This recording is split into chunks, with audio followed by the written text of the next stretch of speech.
6 p.m. The royal villa is situated on an island near the capital. A lake surrounds the white building. A dinner party is underway. Guests chat in small groups. This is a social gathering attended by only a select few, including the crown prince. The air is filled with the scent of flowers and wine. But none of this feels right. Why am I here? I knew I would be possessed. Sarah squeezed her eyes shut, her jaw clenched tight. A muffled groan escaped her throat. My credit card bill. Sarah clutched her head, her fingertips digging deep into her hair. Her body trembled with extreme anxiety. So basically this means Sarah, crushed by her heavy workload, had skipped lunch and hidden away in this empty screening room. She leaned her head back against the chair and closed her eyes. A phone screen lit up in the darkness. The sound of its vibration echoed abruptly, and her consciousness plunged into an abyss. The Imperial Department of Public Safety issued an alert. A portal has appeared on the south side of the capital. Citizens are advised to stay indoors. Beware of infection. A blue light flickered on the screen. Sarah, sitting in the back row of the theater, stared down at her phone. I'm completely exhausted. When I opened my eyes again, I was already here. A magnificent golden hall unfolded before me. A fountain churned at the top of the stairs. Crystal chandeliers refracted a dazzling light. On my way to work this morning, a friend sent me a message. My friend said, "That villainess looks exactly like you." It was a romance novel that blended all sorts of elements: zombie horror, survival, and even an R rating.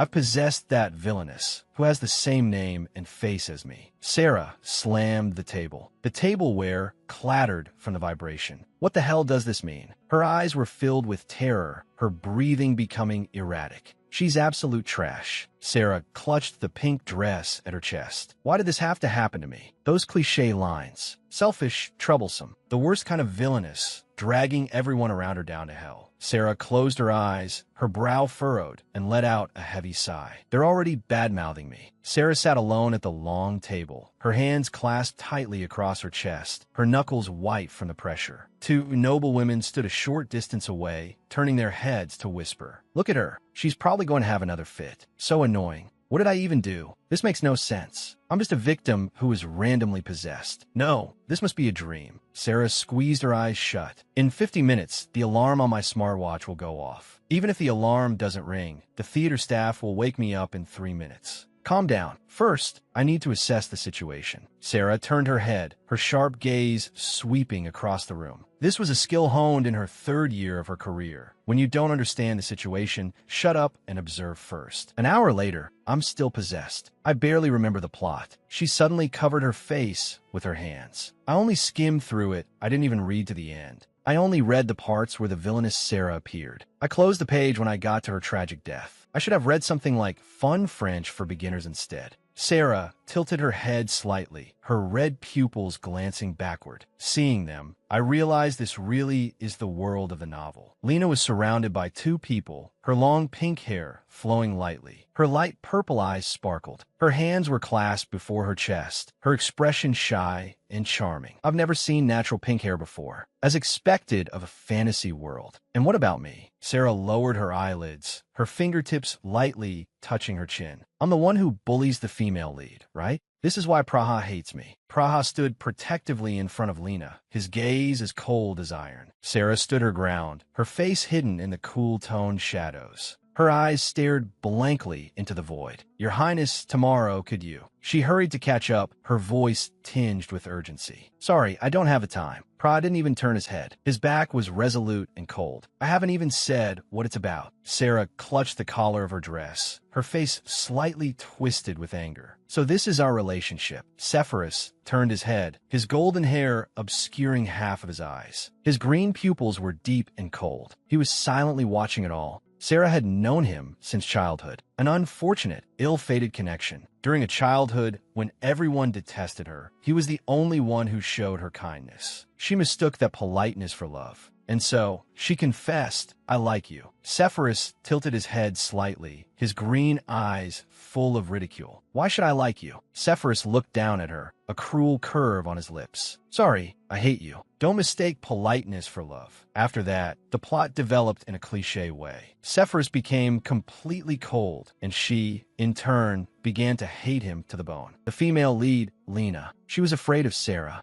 The reason was obvious. Giedesi trouve Saamel. She began to bully Lena endlessly. Such a typical villainous drama. Sarah closed her eyes, her brow furrowed. If it were the usual her, she would definitely be picking a huge fight with Lena right now. But I won't. Sarah opened her eyes. Because I'm a capable woman. Interfere? She clenched her red skirt, her knuckles turning white from the force. Besides, everything is about to begin. A heavy bell tolled, echoing through the empty corridor, precisely announcing 7 o'clock. A heavy bell tolled, echoing through the empty corridor, precisely announcing 7 o'clock. It feels strangely close. A noblewoman looked around. The hall was empty and dead silent. It's certainly quieter than usual today. Maybe it's because we're on the island. The butler hasn't shown up yet. Now that you mention it, the maids aren't here either. I'll go take a look. A man reached for the cold doorknob and pushed the door open with force. A heavy dragging sound came from the end of the corridor, accompanied by a horrifying low growl. A monster opened its bloody maw and let out a piercing shriek, its pupils dilated with madness, revealing stark white bone. The man froze on the spot, his pupils contracting violently. A long sword was drawn abruptly, its blade whistling through the air. Blood splattered onto the cold iron blade, slowly sliding down the fuller. A guard gripped the hilt with both hands, holding the sword horizontally in front of him. His breathing became rapid and heavy, his pupils constricting with extreme tension as he stared intently at the shadows ahead. Please step back. Praha extended an arm to shield Lena behind him, his gaze as sharp as a blade, exuding a murderous aura. What on earth happened? Lena hid behind Praha, her face pale, her eyes filled with terror. What is that? What in the world is that thing? A young noble stammered, hiding behind a companion and pointing a trembling finger forward. A shadow writhed at the end of the hall, accompanied by a chilling, chewing sound. The stench of death spread rapidly, completely engulfing the magnificent banquet hall. Sarah's expression was blank, her red eyes revealing a bone-chilling coldness. It's begun. This work is a zombie horror survival novel and also an R-rated romance story. The survival game has now begun. Papuli crossed his arms over his chest, looking down at the head. What is this? How disgusting. He stuck out a black leather shoe and kicked the head forcefully. Is this a prop? No, it's definitely dead. Sarah rested her chin on one hand, her red eyes showing no ripple of emotion. Glad I'm not the cowardly type. She gazed at the remains. Let me think. Sarah tapped her cheek with a fingertip. That person should be. Praha's expression is one of disbelief, that he would just kick it with his foot. Papuli covered his mouth and nose, his body curling up from nausea. So disgusting. Get this thing cleaned up. Decided. From now on, I'm calling you scum. Countless withered hands struggled in the red light, their fingertips twisting and clawing, trying to tear apart this dead silence. A body was covered with a white cloth, its outline raised on the floor. Who could this be? A noblewoman frowned. Could it be an assassin sent by the Republic? Sepphoris turned his face to the side, his gaze stern. Don't jump to conclusions. The real question is why there's no one outside.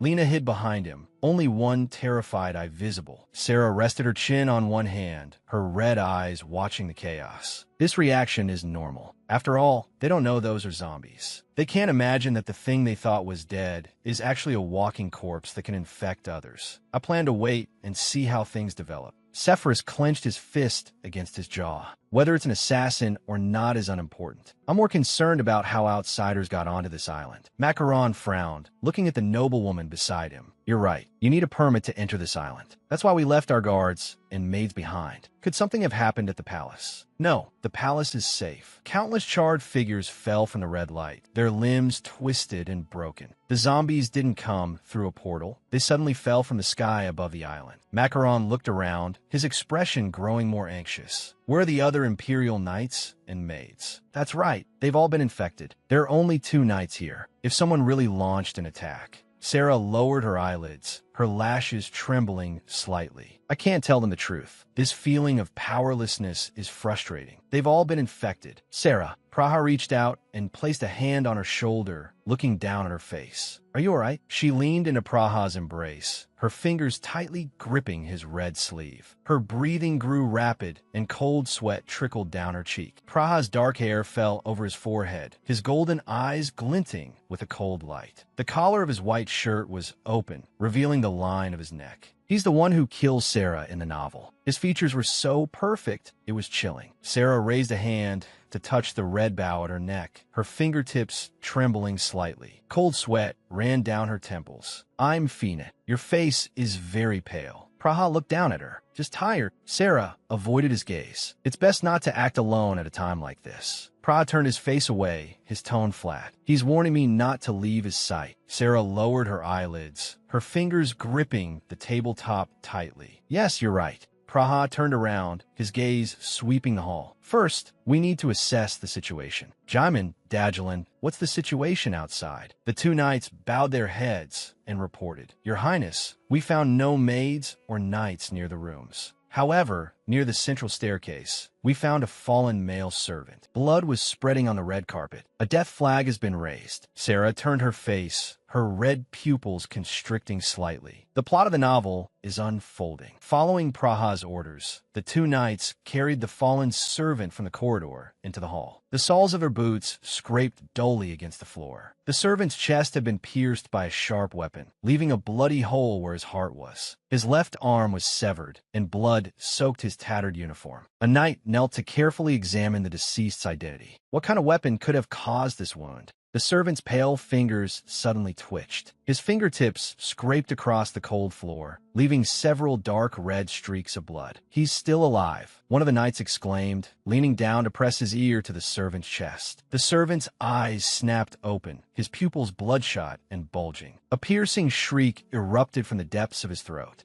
A shadow instantly enveloped the knight. The servant opened his bloody maw, revealing jagged fangs, and lunged at the knight's neck. That was the moment everyone first learned of the existence of zombies. Sarah crossed her arms, her red eyes filled with anxiety. "Even if I told them not to bring him in, they'd just dismiss me as a crazy woman. But if this continues, one of those two will definitely die." Praha wrapped a thin white cord around his fingertips, suddenly tightening it. "Bring that person here. I will guard this room." He watched his subordinate with a blank expression. "The situation is currently unknown. Do not touch him carelessly. First, confirm if he is dead, then tie him up with this rope." "Tie up a corpse?" The knight took the rope, his expression hesitant. Praha adjusted his black tie, his tone cold. "Better to be cautious than to regret it." Sarah clenched her jaw. "That kind of rope is completely useless. Don't interfere. Absolutely do not interfere." She repeatedly warned herself in her mind not to interfere. Sarah squeezed her eyes shut, her breathing growing rapid. Cold sweat trickled down her cheeks. "No, wait," she finally shouted. The knight and Praha stopped simultaneously, turning to look at the flustered woman. Sarah covered her lips. "I still said it. I couldn't even use my professional skills." The two knights halted, looking down at the servant on the floor. "What right does that woman have to order us around? Does she really think she's already Praha's fiancé? Although I'm not happy about it, there's no harm in being a little cautious. Once we confirm he's really dead, stuff this handkerchief into the corpse's mouth." Sarah raised her right hand, her index finger trembling slightly. "Whatever you do, absolutely do not let it bite you. Be careful, the corpse might move." "That's ridiculous." The knight snorted, his fingertips tightening around the patterned handkerchief. "There's no need to listen to that woman's orders." The other knight remained silent, turning his head to look at Sarah. "She seems genuinely worried about us." He slowly stood up, the silver chain on his black uniform swaying gently. A hint of doubt showed in his eyes. "Confirming death is simple. Just watching them bring in a transforming corpse. It's insane. I really want to go home." Cephas reached out to block Sarah. "Sarah, it's dangerous here. Step back. Why is he suddenly acting like this? Is he monitoring me again?" Sarah pressed a fingertip to her lower lip, her gaze fixed on the corpse. "Is the handkerchief in? Maybe I should have just advised them to crush that thing's jaw." Praha looked down at his subordinate kneeling on the ground. "Jaimin, where's the handkerchief?" "Your Highness, as you can see, this thing is completely dead." Jaimin let go of the corpse's collar and stood up. "I think it would be a real shame to waste Lady Sarah's precious handkerchief on plugging a dead man's mouth." "Precious handkerchief." Sarah's eyes flew open, her breath catching. "No, wait. Get away from there. Lady Sarah, I know you're scared." But there's no need. Before Jaimin could finish, the head on the floor shot up. An inhuman shriek burst from its throat. Sharp teeth instantly pierced the back of his hand. Blood splattered. Praha's pupils contracted, and he let out a short gasp of shock. Praha strode forward and picked up the severed head with one hand. Jaimin, are you alright? It actually bit someone. Praha stared at the writhing remains in his hand and turned to Sarah. Is this what you wanted to warn us about? Thanks to you, Jaimin's life was saved. No, he wasn't. Sarah pushed Sephirus's hand away, swallowing dryly. He was bitten near the brain. Jaimin sat slumped on the floor, half his face covered in blood, his pupils beginning to dilate. That night is already. He's already dead. He's infected. Praha's gaze turned icy. The long sword in his hand cut through the air, tracing a silver arc of light, and precisely pierced the monster's head. The monster let out a piercing shriek, dark red blood splattering everywhere. Its body convulsed violently under the blade before going completely limp on the floor. Praha sheathed his sword and knelt beside the pool of blood, his fingertips stained with filth. He examined the remains with a stern expression. A male servant covered his mouth and nose, his stomach churning violently. He let out a dry heave before collapsing to the floor, vomiting. This is impossible. A dead body moved, and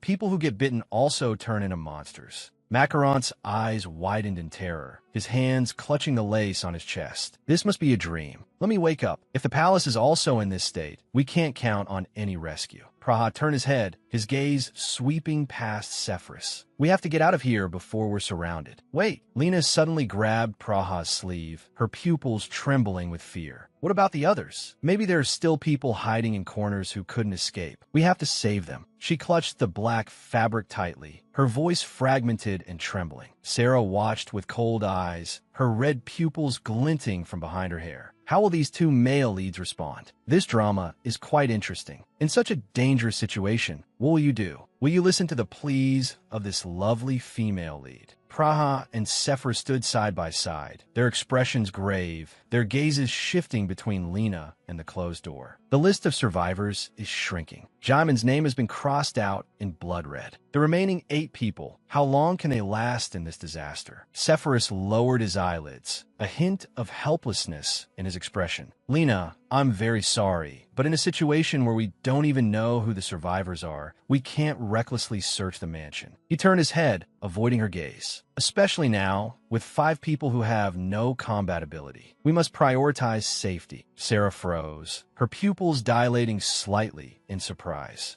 They didn't listen to her. This is completely different from the plot I expected. The male leads rejected the female lead's request. The scene reached a stalemate. But Praha looked down at Lena, his eyes cold. We must assume the others are already dead. This unknown situation is highly contagious, and we are not yet prepared to deal with it. He pushed Lena's hand away and adjusted his tie. Besides, in this situation, no one has come to warn us of the danger. Praha turned, his gaze sweeping over the blood-soaked mansion in the distance. I understand your concern, but Macaron stood in the back with another noblewoman, but exchanging uneasy glances. Sephirus raised a hand to his chin, his fingertips lightly touching his lips. He let out a muffled cough, falling into deep thought with a grave expression. Sephirus summarized the situation. First, the corpses move. We must cut off their heads to stop them. Second, being bitten by a corpse causes infection. He held up 2 fingers. His expression was stern. Third, from now on, we will use the portal to escape this island. Sephirus pointed to the glowing archway. That is the only way out. We are currently in the innermost room on the 2nd floor. Praha nodded in response, his gaze sweeping the surroundings to confirm the escape route. The main portal is outside the villa, but according to the map, there's a sub-portal in the kitchen for transporting supplies. It's located in the center of the 1st floor, which is closer to us. Sarah crouched on the floor, her fingertip tracing the rough parchment map. I have to prepare a weapon for self-defense first. I haven't even spent last year's bonus yet. I absolutely cannot die here and become a zombie. She rummaged through some miscellaneous items and pulled out a utility knife, gripping the cold handle. Found it. It's crude, but it's better than being empty-handed. Pra knelt on one knee, approaching the crouched Sarah. His gaze fell on the small knife in her hand.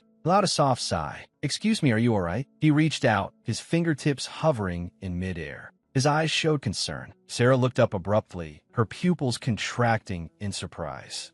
What? Praha leaned closer to her face, a surprising gentleness in his eyes. You look startled, and thank you for your advice earlier. Sarah avoided his gaze, her fingers nervously fidgeting with her skirt. It's nothing. I'm just glad you didn't die. Your name? Praha asked softly, his gaze locked on the knight's face. Darjeeling, the knight replied. Darjeeling, please, you must survive. Praha took his hands, the warmth of his palms coming through the lace. You're probably the only one here who's worried about me. Sarah revealed a brilliant smile, a hint of slyness in her eyes. Of course. Praha stood a short distance away, his face ashen. Sepphoris and Lena stood side by side. The three of them silently watched this scene. An awkward chill filled the air. Sarah turned her face, glancing behind her out of the corner of her eye. They're staring at me. Did I say something wrong? He comes from a family that runs a magic item shop. His status is second only to mine. Just like the magic thread Praha holds, it most likely came from his family. Macaron stroked his lower lip, his eyes sharp. This kind of hypocritical concern is truly nauseating. Besides, what's the use of Lady Sarah holding a weapon? Macaron crossed his arms. Don't swing it around and cause trouble for people. That's enough, Macaron. Lena grabbed his arm, her eyes filled with fear. It's already dangerous enough. I don't want you causing chaos around me. Your name is Macaron, right? Sarah turned her head, her eyes icy as she stared at the golden-haired young man before her.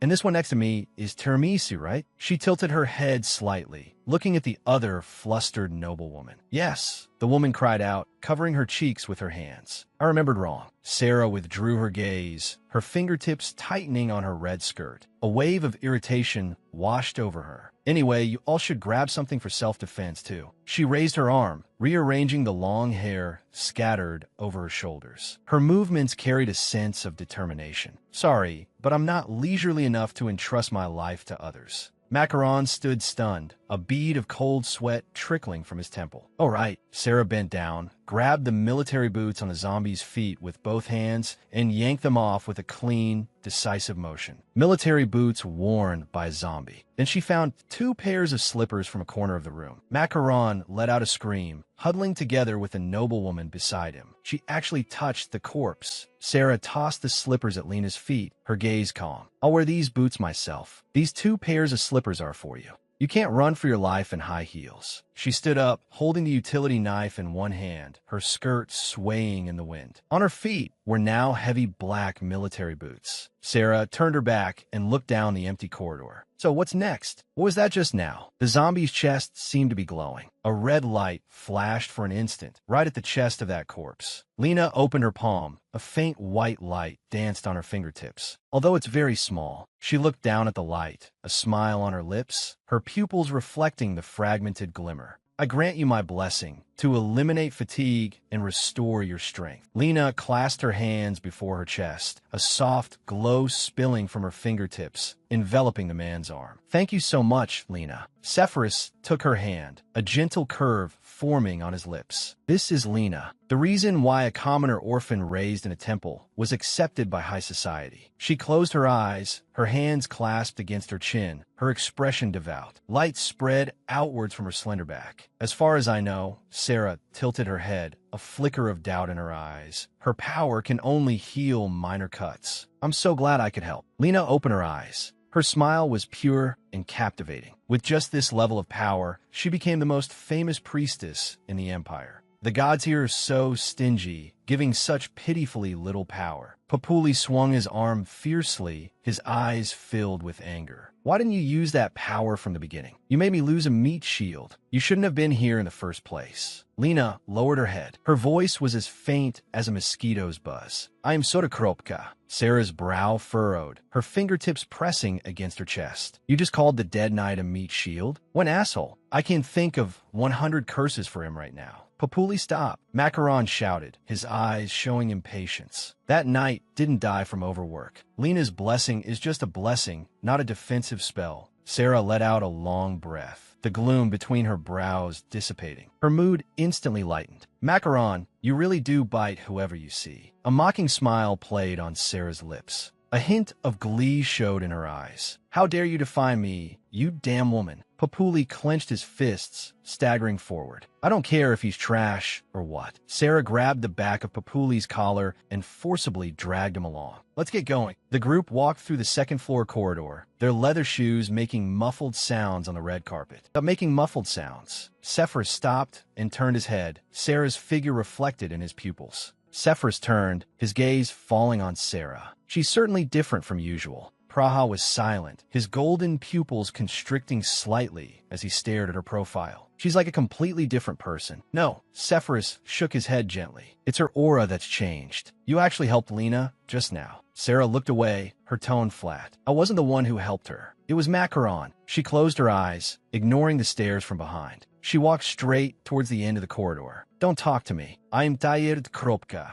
Sarah turned sideways, her long black hair falling over her chest. The sound of her leather shoes on the floor came to an abrupt halt. Praha raised his index finger to his lips, signaling for silence, his stern gaze fixed ahead. HM? What? Sarah stopped in her tracks, her pupils suddenly contracting. At the end of the corridor ahead, countless pairs of scarlet eyes lit up in the darkness. Dark shadows layered one upon another, letting out chilling low growls. Lena! Someone cried out in alarm. Sarah fell heavily to the ground, her skirt spreading out, her palms bracing against the cold floor, her expression pained. Are you all right? Sephirus hurried forward and put a hand on Lena's shoulder. Ah, thank you. Lena leaned into his embrace. Her expression was one of shock. Lena fell to a sitting position, her hands flailing helplessly in the air. Her eyes were filled with terror. Sephirus hurried forward and put a hand on Lena's shoulder. Praha followed closely behind, his stern gaze fixed ahead. Sarah fell heavily to the ground, the skirt of her red dress in disarray, her long hair covering half her face. She looked up, a self-deprecating curve on her lips. Sarah fell heavily to the ground, the skirt of her red dress in disarray. She looked up, a self-deprecating smile on her lips. I knew it. Of course it's not me. Sarah, you got 0 votes again in this popularity poll. All the votes went to Lena. Sarah covered her mouth, her pupils trembling. 0 votes. I feel like I've seen this scene somewhere before. She stood up alone, brushing the dust from her skirt, her back ramrod straight. Sarah. Sephirus called her name softly, a hint of hesitation in his eyes. No, I'm fine. She walked away without looking back. Sarah opened her palm. Blood trickled through her fingers. I'm injured. The broken blade lay on the ground. What a waste. Macaron covered his mouth, his eyes filled with contempt. Oof. You only won because you had a knife. Sephirus turned his head aside, avoiding the gaze.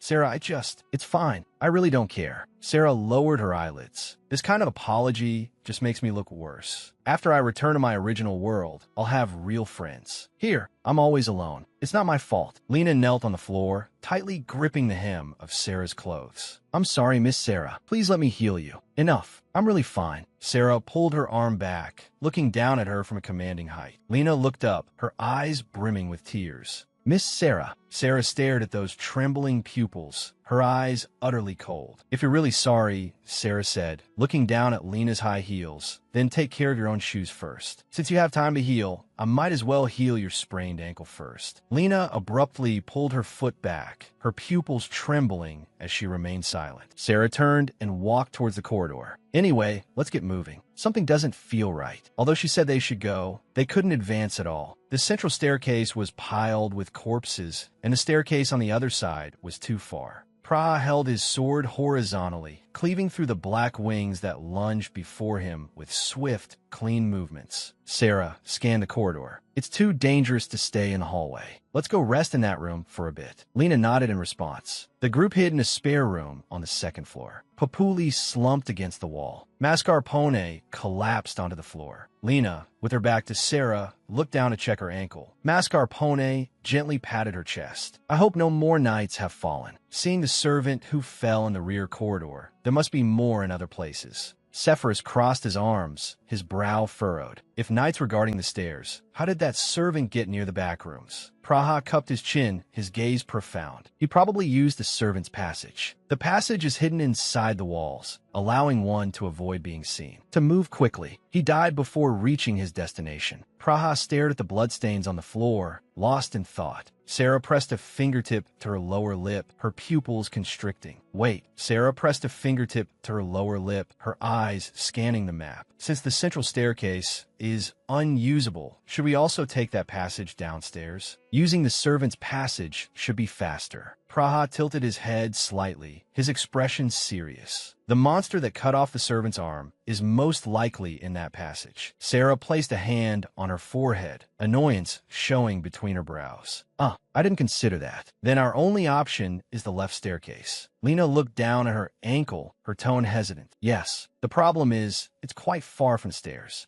Is there no other way? Sarah pressed. How far is it exactly? Mascarpone leaned against the door, her gaze sweeping the corridor. From the back rooms to this room. Probably. Praha adjusted his cuffs, his tone calm. Once we get to the first floor, we'll have to double back to the central area. Lena lowered her eyelids, looking a bit distressed. We have to walk that far? She secretly shifted her foot, trying to hide her swollen ankle. Her fingertips gripped her skirt tightly. Papuli let out a scoff, his eyes showing impatience. TCH, you can't even heal yourself, yet you have the mind to give others that useless blessing. Sarah sat to the side, tending to the wound on her hand. I told her long ago. She should have used it on herself from the start. Papuli abruptly stood up and looked around. Hey, I've been thinking about something. He swung his arms forcefully, his tone becoming aggressive. Why don't we just let the man escape first? Sepphoris crossed his arms, watching him in silence. Praha also turned his head, his gaze scrutinizing. Papuli spread his hands, his expression one of entitlement. Bringing these deadweights will only slow us down. If even we can't escape, that would be the real disaster. Think rationally. I can carry one burden at most, but there are 4 of them here. Sarah turned her head, a glint of coldness in her eyes. Shut your filthy mouth. Praha stepped in front of Papuli, his eyes cold. That's enough, Papuli. If this is what you call a rational judgment, then I can only make an emotional decision. No,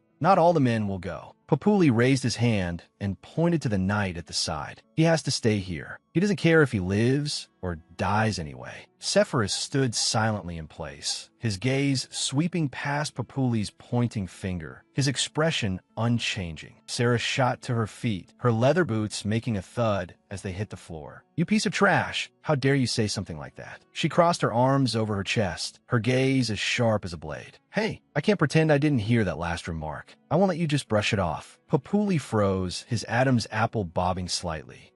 A mocking smile played on Sarah's lips. You say I'm a burden? If it came from the mouths of those 2 strong gentlemen, it might be somewhat convincing. She took a step forward, looking at Papuli's eyes with contempt. But I will never accept being called a burden by someone who is also a burden. Sepphoris and Praha exchanged a look, a subtle expression in their eyes. Sarah pointed to Lena, and Lena is definitely not a burden. She possesses divine power. Have you forgotten who cast a blessing on you? Without her, you couldn't even heal your own foot. Lena cowered in the corner, covering half her face with her shawl, her eyes filled with terror and unease. Papuli waved his arms in exasperation. That feeble power can't even heal her foot. Besides, no one said to abandon her. I said the one who can wield a sword should stay behind to cover our retreat. Sarah suddenly moved closer, her eyes chillingly cold. Why should it be Sepphoris? If that's the case, then why don't you stay behind? She pressed forward, her tone growing sharper. By your logic, you're a burden too. It would be much more efficient to have Sepphoris take the lead. Sarah let out a light laugh, a mocking look on her face. Oh my, it's a pity no one can carry you anyway. Papuli's facial muscles contorted as he suddenly raised his right hand. Sepphoris rushed forward and grabbed his arm tightly. Papuli, Sarah's nose twitched. She smelled the pungent odor of alcohol. Is this guy drunk? This is just speechless. She slowly closed her eyes, letting his shadow fall over her, waiting for the slap to land. A dull thud sounded. Sarah opened her eyes in confusion. Her pupils trembled. Sepphoris had Papuli by the throat with one hand, slamming him hard against the wall. Papuli. His knuckles were white from the force, his gaze as cold as ice. Apologize to her, or else. Praha looked down at him, his golden pupils glinting with coldness, his face as stern as stone. Sepphoris let out a light laugh, a fingertip on his chin. Instead of that, why don't we take him along? How about using him as a human shield? Praha looked down at the man at his feet. His gaze was frigid. Papuli. Papuli collapsed on the floor, his pupils trembling, cold sweat trickling down his temples. Sorry. Sarah crossed her arms, her expression indifferent. It's not that big of a deal. Praha let go and adjusted his tie. If it's not a problem, then let's rest a little longer before we leave. Sarah sank to the floor, watching the scene. These guys were really something else. They couldn't escape without cooperating, yet they still acted like this. She looked down, adjusting her red lace gloves, her gaze deep. But a small smile touched Sarah's lips. It felt so good to speak her mind. Not only did I help someone, I also taught a scumbag a lesson. It didn't feel bad. In that moment, the principle of non-interference she had always upheld completely crumbled. A brown-haired maid sat slumped on the floor, clutching her ankles. My feet hurt so much. Papuli squatted beside her, his brow furrowed. It's probably because the soles of your shoes are too thin. If only you had thick socks. The maid's eyes were moist. Even servant stockings would do. I feel like my legs are about to grow muscles. Sarah sat leaning against the wall, her fingertips lightly touching her neck ornament. She finally understood why they were wasting time here. It was impossible from the start to rely on these children. Sepphoris crouched down, looking at the exhausted maid. Can you still go on? The other person shook her head weakly. Sarah spread out a floor plan of the building, her fingertip tracing the complex lines. From here, we take the left staircase, then go through the dining room to the kitchen. She let out a soft sigh, a look of helplessness in her eyes. If we don't rest, then I won't have the stamina to keep going. For me, who used to squeeze on his subways and walk to work every day, this distance is nothing. But for this pampered young lady, it's probably a lifetime's worth of exercise. Do they normally just sit around drinking tea in their mansions? Sarah gently touched her cheek, a thoughtful look in her eyes. Speaking of which, I'm currently occupying Sarah's body, since the name and appearance are identical, and my limbs feel normal for now. The question is how long my stamina will last. Praha turned his head, looking at the girl beside him. Lena, how is your injured ankle? Lena put her hands together in front of her chest, a faint light emanating from her palms. She looked down, avoiding his gaze. I tried to use my power, but it seems it hasn't fully recovered yet. I'm sorry. Praha knelt on one knee, meeting her eyes. There's no need to apologize. Sepphoris watched this scene with disdain. Since Praha is taking care of Lena, I'll focus on supporting Sarah. He stood up, adjusted his cape. Sarah, give me your hand. Sarah looked down at her right hand. Droplets of blood were seeping from her fingertips. Sepphoris knelt on one knee, took her wrist, and wiped the wound with a white handkerchief. Are you hurt anywhere else? Sarah pulled her hand back, her gaze cold. No. Sepphoris moved closer to her face, his tone skeptical. Really? You took a hard fall earlier. Sarah's brow furrowed slightly, her voice hard. I said no. Mascarpone stood to the side, a mocking smile on her lips. Stop putting on an act. Wouldn't it be better to be honest? She adjusted the lace on her blue dress, her gaze contemptuous. Miss Sarah, you quite enjoy being the center of attention, don't you? It's not often you get the chance to receive so much attention from His Grace the Grand Duke. Sarah was expressionless. I haven't even said anything. Sepphoris held up his index finger, a curve on his lips. Don't fight. Look at me. This handsome Grand Duke will heal your hand. Sarah let out a light laugh. Honestly, Sepphoris took her hand, wrapping a white bandage around her fingers with meticulous movements. He tilted his head slightly, a conceited look in his eyes. Sarah, isn't my physique perfect? Sarah was expressionless. Don't you ever look in a mirror? Sepphoris froze, a blush spreading across his cheeks. I have, but for you to say it so directly, it's quite embarrassing. He covered his mouth and nose, his eyes darting away. I mean, I can't believe you'd say something like that. Sarah let out a long sigh, her gaze fixed elsewhere.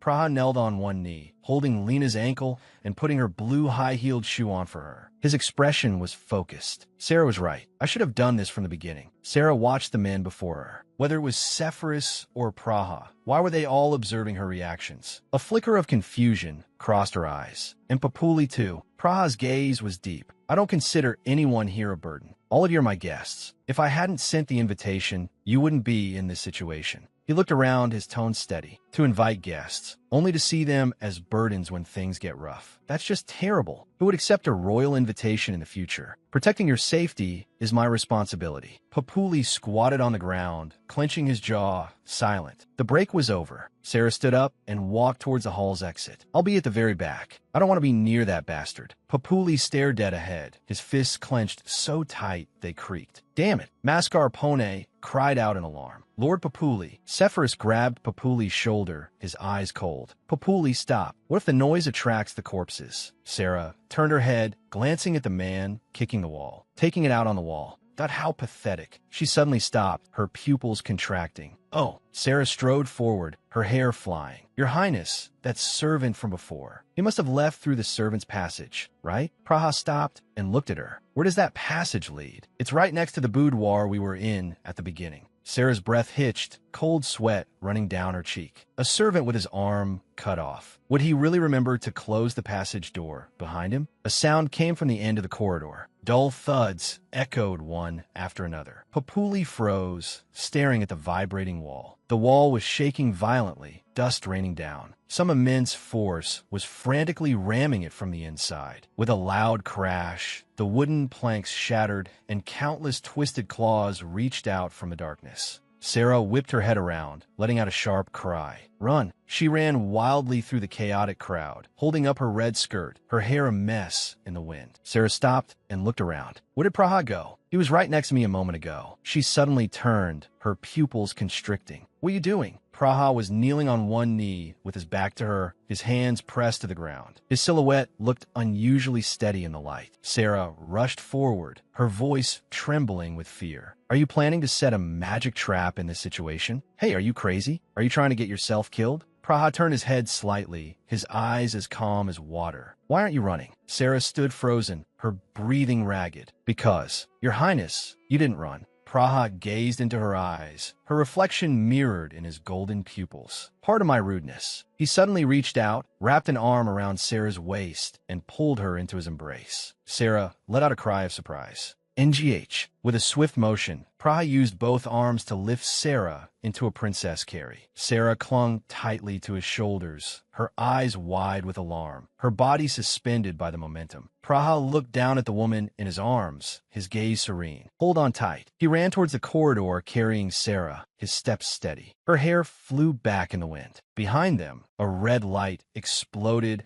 as the magic circle on the ground vibrated violently. Flames engulfed the monsters pouring out. Praha carried Sarah through the sea of fire, his resolute figure disappearing at the end of the corridor. The monsters twisted and struggled in the blaze, letting out shrill wails before being instantly swallowed by serpents of fire. Praha rushed out of the sea of fire with Sarah. Don't worry about them, just run. The horde of monsters roared, their red pupils flashing in the bloody mist. The trap was completely destroyed. Sarah clung tightly to his neck. The position she was being carried and made it impossible for her to exert any force. No, I can't run like this. Her brow was furrowed, her eyes filled with panic. The situation is too dire. Praha rushed down the stairs with Sarah, his leather boots thudding on the wooden planks. Lena followed closely, with Mascarpone and Papuli running frantically behind. Sepphoris led the way in front, his golden curls bouncing with his movements. This way, follow me quickly. Praha carried Sarah into a room and, with a backhand motion, pulled a red wooden curtain shut, covering the entrance tightly. Praha pressed the back of Sarah's head with one hand, pushing her against his chest. Wait, chill, be quiet. Sarah's pupils trembled. Her gaze went past his shoulder to the wooden curtain. There's no door here. The bottom of the wooden curtain shook violently. Dark shapes twisted and struggled in the gaps, making harsh scratching sounds. Sarah squeezed her eyes shut. Are you kidding me? There's really no door. This is too dangerous. And you're too close. Her face flushed red. Her breathing became difficult. Let me down, quickly. Praha released his arms and took half a step back.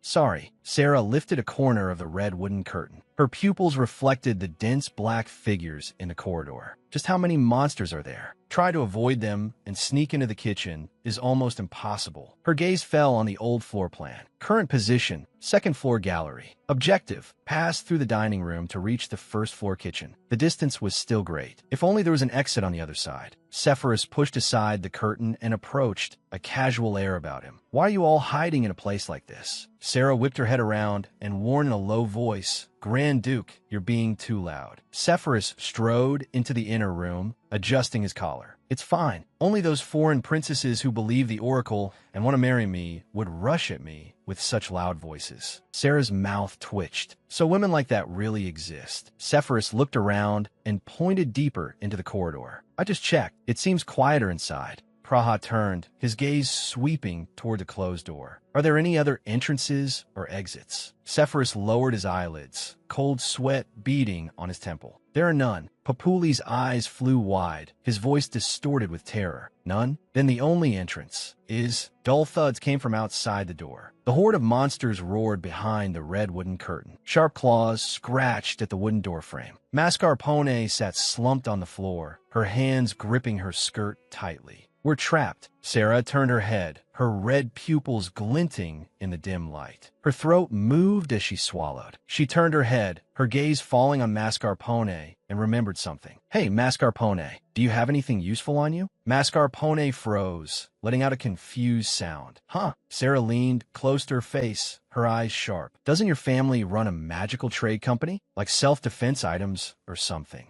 Mascarpone gritted her teeth, her eyes filled with resentment. I don't have anything on me. Mascarpone shot to her feet. I left everything in the palace. Who could have predicted something like this would happen? Sarah shrugged, looking a bit awkward. Why are you getting angry at me? She lowered her eyelids, lost in memory. Oh, that's right. I remember now. No wonder she's being so prickly. A banquet hall a few years ago. Mascarpone mocked Sarah for not following the dress code, accusing her of being rude and boorish. Sarah, completely enraged, suddenly reached out and grabbed Mascarpone roughly. Sarah already had a terrible reputation. After that incident, Mascarpone was supposedly unable to show her face in public for a long time. Realizing the other woman had misunderstood her intentions, she put her hands together in an appeasing gesture. I'm sorry, I was just asking just in case. Sarah turned to Sepphoris. Can I go take a look inside? Sepphoris frowned slightly. Why? Just taking a look, Sarah replied casually. Sepphoris stepped aside to let her pass. Go ahead. Sarah walked alone into the depths of the room. Her boots made no sound on the red carpet. A magnificent crown was displayed in a cabinet. A long sword rested on a stone pedestal, glinting coldly. She walked quickly with her head down, her long hair swaying. I feel somewhat responsible. If I hadn't provoked that piece of trash, the zombies wouldn't have poured out of the servants' passage, and we wouldn't be trapped here. She stopped, her fingertips trembling slightly. I had to find a way to break through this situation. I'm the female lead, after all. I can't possibly die in a place like this, right? There must be a way. Sarah suddenly looked up, her gaze falling on a shadow on the wall. What's that? The Emperor of the Empire, blessed by the 12 gods, once stayed here. Ruler of the continent where the sun never sets. The glory of the royal family is eternal. Sarah stared at the ancient text on the wall, her eyes shining. She clenched her fist and swung it down. Yes, I can actually read this script. She looked around, her fingertips tracing the cold display case. This looks like a gallery for royal treasures. I'm sure I can find something useful here. She gritted her teeth, her brow furrowed. The protagonists in those zombie movies. How do they escape? Come on, let me remember. Anything will do.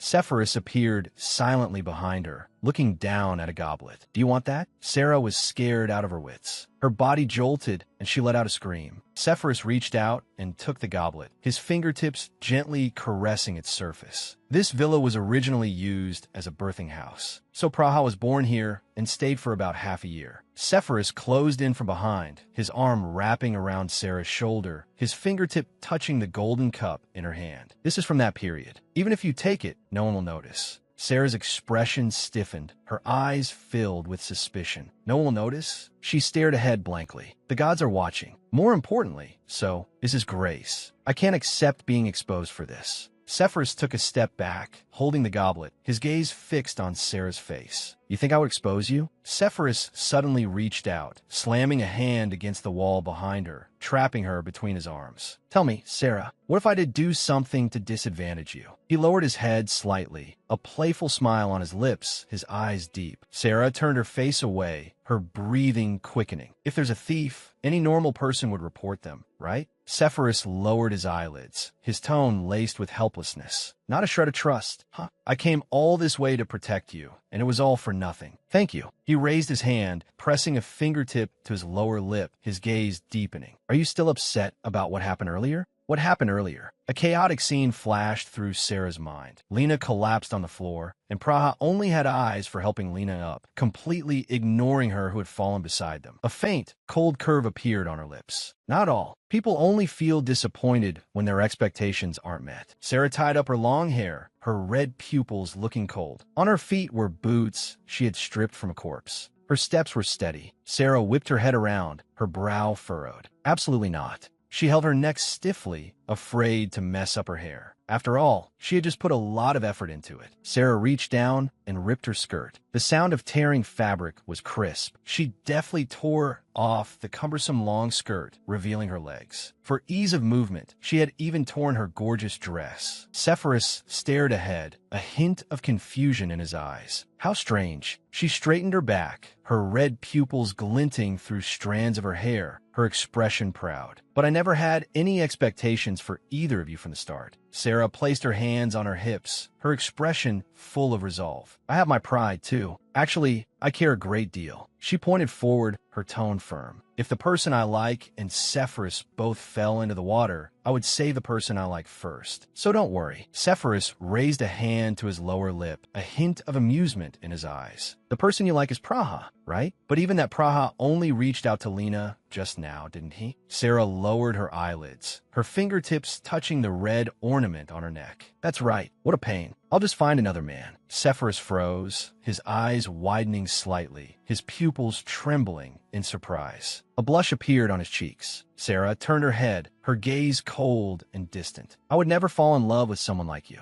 Unrequited love isn't my style. Besides, we're not even from the same world. She tilted her head up slightly, her gaze sweeping over his tall frame. And you're too tall. Kissing would probably be difficult. Sepphoris leaned down, grabbed Sarah's collar, and pulled her towards him. Their eyes met at close range. Sepphoris threw his head back and laughed, tears welling in the corners of his eyes. Don't make me laugh. You were the one who was about to laugh first, weren't you? He leaned closer to Sarah, tapping her forehead lightly with his finger. Your expression and your words don't match at all. Whenever I say something stupid, you look exactly like my butler. Sarah's face showed disgust, her eyes cold. I really feel sorry for that, butler. In that case, why don't you just go back to him? She turned and walked into the depths of the corridor, her red skirt swaying. Sepphoris stood in place, his expression suddenly turning grave.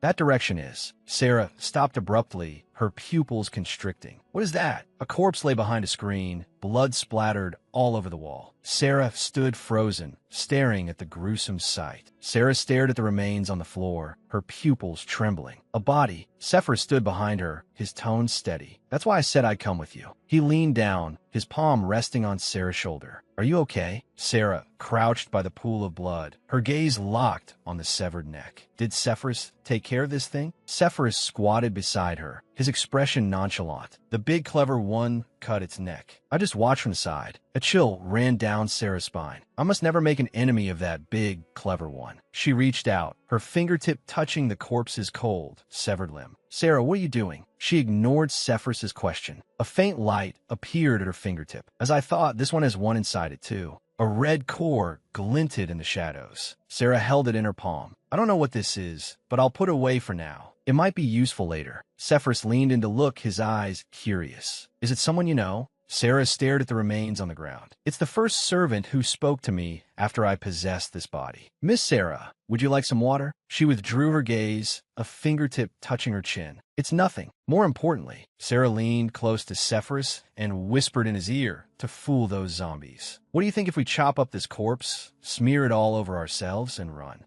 Sepphoris fell silent, a blush rising on his cheeks, his eyes filled with helplessness. You always come up with the craziest ideas. If we could really do that, we wouldn't have to be running for our lives. Sarah sighed, her gaze turning cold again. So that plan won't work, right? We need at least 3 corpses to have enough. If you were a little shorter, it might have a chance of succeeding. Sepphoris pushed himself up, his tone regretful. That's a real shame. After all, both Praha and I are quite sturdily built. Sarah gave a dry laugh, her mouth twitching slightly. Ha! Sepphoris looked down at the pool of blood. Sarah, aren't you afraid of corpses? Sarah covered her cheeks with her hands, her fingertips trembling slightly. Of course I'm scared, but suddenly possessing a character in a novel like this is 10,000 times more terrifying. I'm scared to death. Sepphoris turned his head, his gaze falling on her tense profile. You're really different today. Sarah lowered her hands, a hint of wariness in her eyes. In what way? A playful smile hung on Sepphoris' lips. You say you're scared, but just now you were trying to help those knights. Normally, you wouldn't even give them a second glance. Sarah avoided his gaze, her eyes cold. I don't know.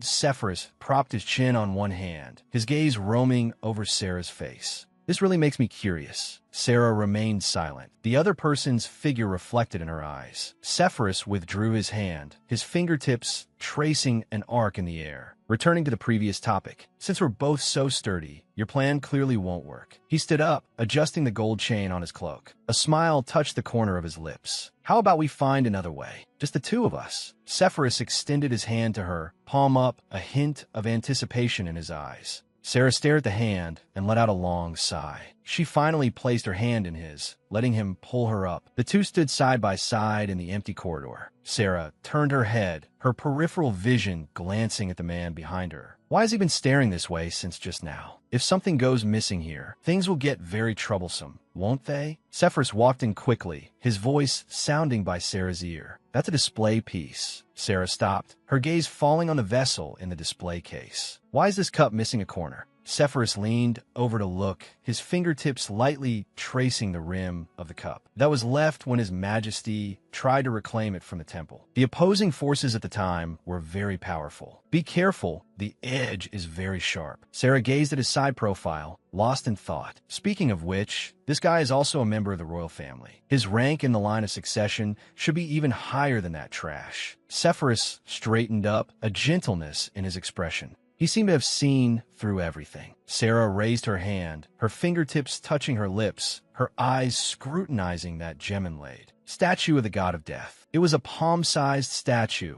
glinting in the faint light. The god of death was quietly watching over this secret room. Sarah scanned the surrounding displays. In the cabinet was the pure white crown of the first empress. Beside it was the scepter used by the former emperor. Sephirus had mentioned these secret treasures before. She stopped, her gaze drawn to an object. What is this? Sarah reached out and picked up a golden skull, her fingertips touching the cold metal surface. Sephirus came up behind her, his tone light. Ah, that's the skull of a royal who died young. It's plated with a layer of pure gold. Sarah froze on the spot, her pupils contracting sharply. What kind of joke is this? She let out a miserable shriek, flailing her hands wildly. Put it back, quickly. Sephirus held the skull and laughed heartily, his expression mischievous. Since you're already here, why not say hello? He's my uncle, you know. Sarah screamed in terror. Absolutely not. She suddenly widened her eyes, the skull's silhouette reflected in her red pupils. Wait, maybe. Sarah stared at the skull, her breathing becoming rapid. We're thinking the same thing. Sarah cupped the golden skull in both hands, making a swallowing sound at her throat. Using this, perhaps we can escape this secret room. She held the skull high, a smile blooming on her face. Everyone, I found a good way. Sarah ran quickly towards Praha, her skirts swaying in the wind. Praha stopped, his brow furrowing slightly. What happened? Sarah held the skull out in front of him, her expression excited. Look at this. Her foot slipped, and she lost her balance, letting out a cry of alarm as her whole body pitched forward. Sarah reached out, trying to steady herself, her fingers grasping tightly at the air in front of her. Praha suddenly reached out, wrapping an arm around her waist and pulling her into his embrace. Their faces were inches apart, their breaths mingling. Praha looked down at her, a look of astonishment in his eyes. Sarah froze in his arms, her mind a complete blank. Sarah's hands braced against her knees, her fingertips gripping her red skirt tightly. I'm Euphina. She stood up by herself, her back looking a little stiff. Praha watched her figure, a flicker of uncertainty in his eyes, as if he were the villain. Sarah turned her head, forcing a smile to her lips, trying to hide her current embarrassment. Her outstretched right hand hung in midair, fingertips trembling slightly, only to find no one responding. She silently withdrew her hand, her fingertips touching her chest. She stood with her head bowed under everyone's gaze, her eyes filled with loneliness. Lena snuggled in Sephirus's arms. Praha stood to the side. The three of them quietly watched Sarah, who had fallen to the ground. The air fell, deathly silent. Sarah lowered her eyelids, her red pupils reflecting the pattern of the floor. A weariness showed in her expression. She bore everyone's gazes alone. The moment kept replaying in Praha's mind. Sarah pressed tightly against his chest, her red pupils trembling slightly, their breaths mingling. Praha's body stiffened, his golden pupils contracting sharply. A drop of sweat slid down his cheek. He stared at the face so close to his, letting out a short, questioning sound. He clutched the collar of her red dress tightly, his body shrinking back slightly. Praha stood rooted to the spot, looking down at his own hands with a complicated expression. Sepphoris was surrounded by Lena and Mascarpone, his expression somewhat detached. Sarah hid in the distance, observing. No one saw. Thank goodness. Sepphoris turned his head, his gaze sweeping over an empty space, a flicker of doubt in his eyes. He remained silent.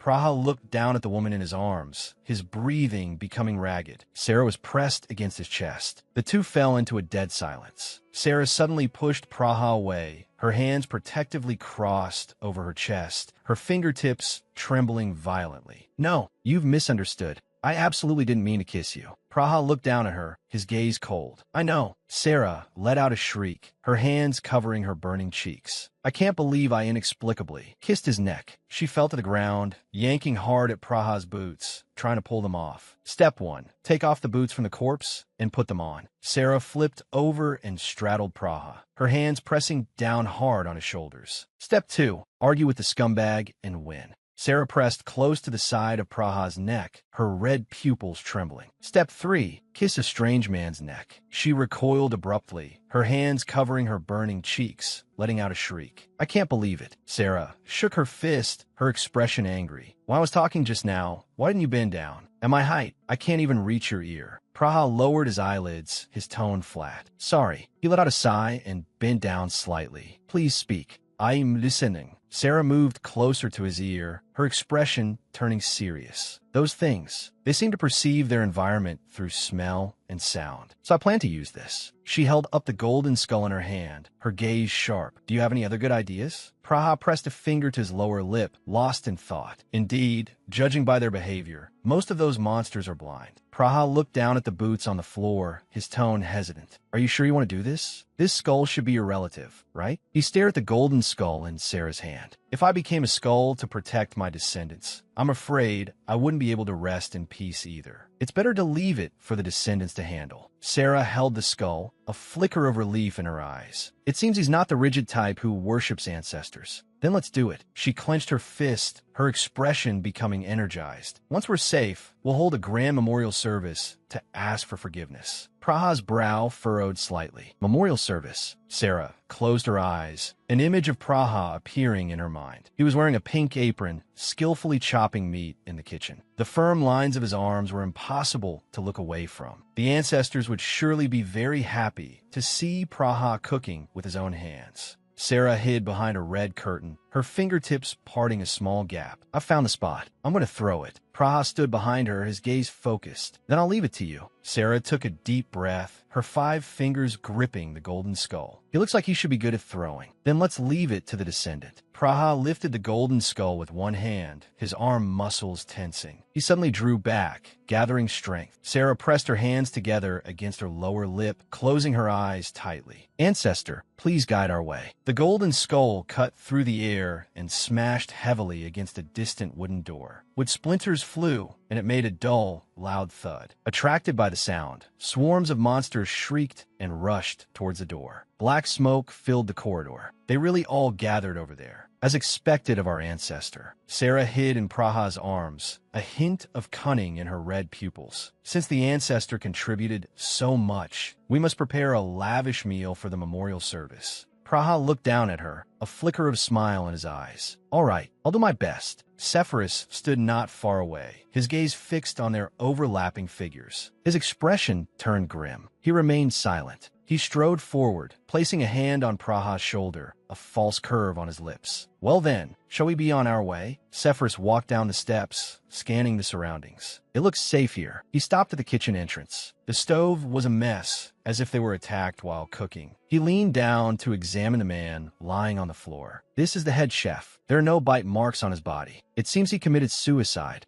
Sarah's eyes were cold. To be safe, shouldn't we cut off his head? Praha crouched beside the body, his fingertips touching the cold floor. Yes, for safety's sake, let's do that. Mascarpone collapsed on the floor, her skirt in disarray. I can't walk another step. Sepphoris turned his head, his expression helpless. I know it's hard, but once we reach the teleportation circle, we can return to the palace. You can rest then. Mascarpone looked up, her eyes filled with terror. Who knows what the palace is like now? If it has fallen too, I'll be dead the moment I go back. Please, just let me rest for a bit. Sarah stood with her hands on her hips, cold sweat on her forehead. No, we'll talk after we confirm the palace is safe. You already rested in the spare room and the gallery. Your stamina is practically in the negatives. Praha, who was searching through the shelves, paused. Please rest until we find it. Strange. It's not here. He looked at the empty countertop, his brow furrowed. It should be around here. Sarah moved closer to him, looking thoughtful. I see. Something like this certainly wouldn't be placed in an obvious spot. That makes sense. He lowered his eyelids, his expression grave. It seems we can't leave right away. Lena was curled up in a corner, her hands gripping her skirt tightly. Where did everyone who was originally here go?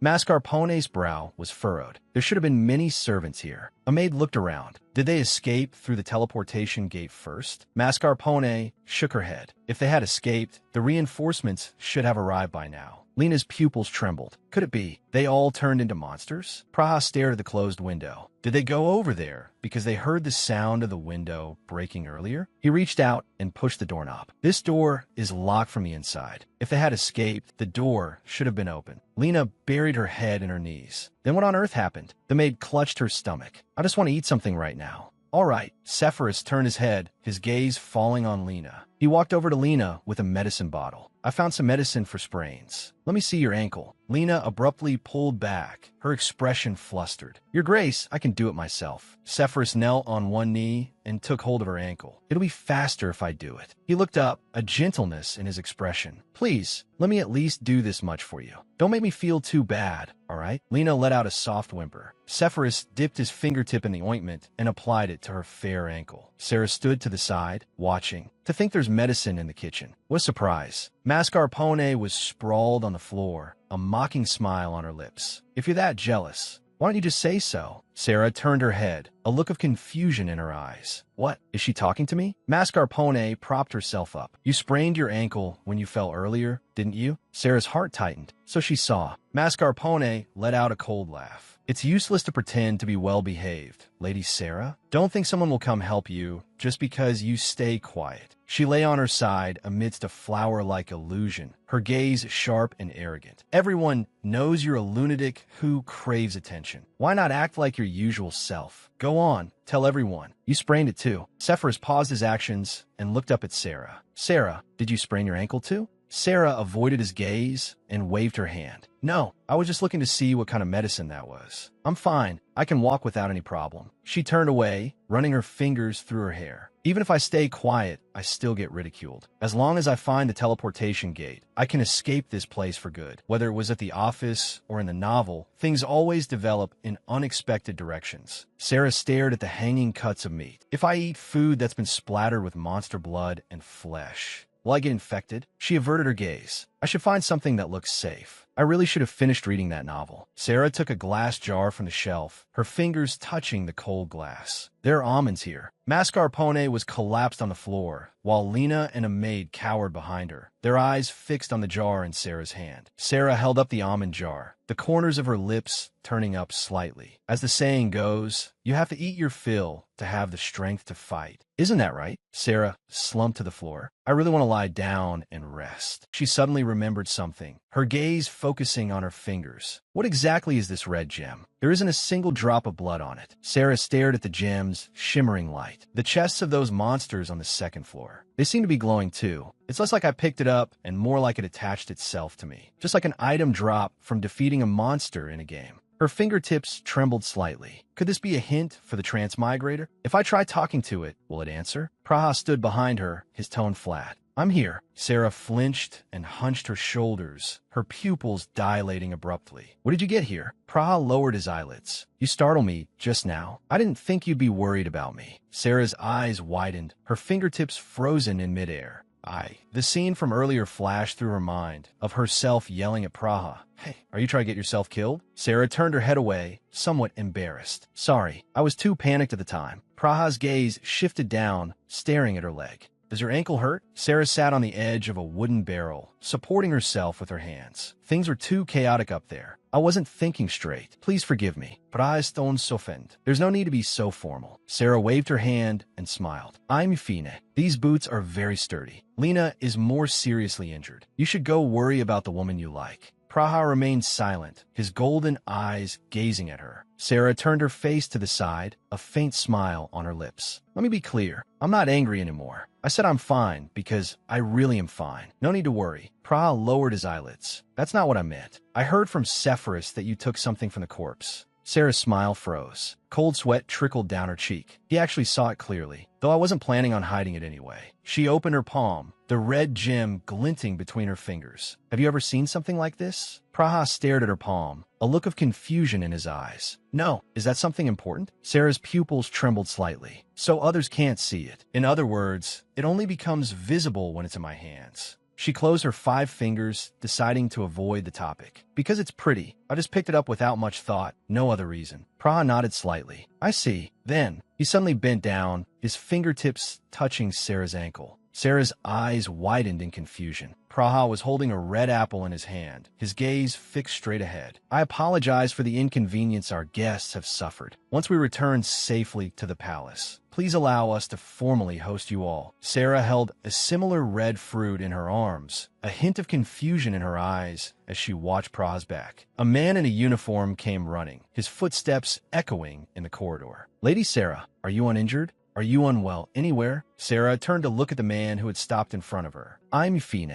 Did you come all this way because you were worried? Darjeeling appeared after I ran into Praha. Do they think I was hiding because I was throwing tantrum? Darjeeling's eyes were slightly red, his expression anxious. Of course I was worried. I promised I would protect you. Sarah looked away, her tone calm. Don't worry about me. You have many other things you should be doing. Darjeeling pressed a hand to the long sword at his waist. During breaks in combat, he acts as an attendant, both being vigilant of the surroundings and serving the nobles. Currently, only Praha and Sepphoris have any fighting strength. He's under immense pressure. Sarah looked at Darjeeling's stiff back. He might be the most pitiful one of all. Darjeeling walked up to Sarah. He looked down at her body. It's not just your foot. Your hand is injured too. Sarah sat on the ground, her tone flat. This level of injury is nothing. Darjeeling's brow furrowed slightly, his eyes showing worry. But isn't this the first time you've received such an injury? Sarah closed her eyes, a bitter smile on her lips. There's a first time for everything. Darjeeling gazed at her, his expression becoming serious. Although it may be presumptuous, I'm truly grateful that you are with us, Lady Sarah. Sarah opened her eyes, her expression puzzled. Huh? Why? Sepphoris crossed his arms. You ask why? You've shown unexpected talent today. To be frank, if it weren't for you, we might not have made it this far. Sarah stared at his brilliant smile. When did this guy sneak in again? Has he changed? Or was he always this type of person? She looked away, a little awkwardly. I think you're overestimating me. Even without me, you all would have definitely found a way to escape. Sepphoris's expression stiffened, his voice low. Then why didn't you tell me your ankle was injured? He raised a hand to cover his face, annoyance showing between his fingers. I feel like I've been nothing but trouble for you today. Sarah stood up and straightened her red skirt. That sentence applies now as well. I've been saying I'm fine the whole time. She reached out and pressed a finger against Sepphoris's chest, her gaze sharp. Try to trust me a little more. Sepphoris pressed a hand to his chest, feeling his heart pound through his white shirt, his expression somewhat dazed. Sarah turned and walked towards the back of the kitchen, her long black hair swinging with the movement. Her back was resolute. Sepphoris stood frozen. Sarah, where are you going? Sarah turned her head, her eyes cold. To pick a fight. She stopped, her black boots planting on the stone floor. She walked towards Lena in the corner. Sarah held out the food in her hand, her tone forceful. Eat it now. Lena cowered in the shadows, holding a piece of bread in both hands, her eyes terrified. Sarah pointed at the food in her hands. You're the only one who hasn't eaten yet. Don't waste it. Lena's eyes filled with tears, her body trembling slightly. Aren't you eating? Sarah looked down at her, overwhelmed by her presence. Lena shrank back and responded in a small voice. Oh, okay. Sarah stared at Lena. Chew it well. Lena took large bites of the bread, swallowing, making dull swallowing sounds. Sarah looked around. Is there any other food? She picked up 2 pieces of bread and wrapped them carefully in a cloth. I'll take these just in case. This should last us a while. She looked down at her dress. The pockets are too small. It can't be helped. After all, this is an emergency. Sarah stuffed 2 round potatoes down the front of her dress, the motion rough. Mascarpone hid in the distance, her eyes filled with disgust. So crude. A maid rubbed her stomach. I feel alive again after eating. Mascarpone stood up and straightened her dark blue dress. I agree. Then let's head to the teleportation gate. Praha's expression was grave. There's something I must tell you all. Mascarpone and the maid stopped, looking at him uneasily. Praha spread his hands, his eyes grim. I can't find the teleportation gate. Sarah's eyes flew wide, her pupils trembling in shock. What? Lena's face instantly turned deathly pale, her hands clenched tightly at her chest. Sephirus froze on the spot, his expression rigid. Praha stood opposite everyone, his face as dark as iron. The teleportation gate is gone. We're trapped. Praha lowered his hands. There's no door leading to the gate here either. I tried knocking on the walls, thinking it might be hidden behind them, but I didn't find any hollow spots. Papuli gritted his teeth, making a grinding sound. I knew it would come to this. That's why I said we should have left these people behind. He shook his fist, veins popping on his forehead as he roared at Praha. Praha? A maid covered her face, tears streaming through her fingers. How could this happen? What are we supposed to do now? Mascarpone pressed a hand to her forehead, her eyes filled with disbelief. This must be a lie. Sarah tilted her head, her eyes filled with confusion. Is this really something worth crying over? I think the teleportation gate is just hidden. Let's look for it carefully. Mascarpone covered her face, tears streaming through her fingers, her expression crumbling. When it comes to teleportation gates, there's someone who knows more than Praha. Sarah stared at her, her eyes cold. The gods don't help those who don't help themselves. Save your tears for after we've escaped. Mascarpone looked up abruptly, waving her hands in front of her chest. If we could escape, I wouldn't be crying. Sarah tilted her head. Oh,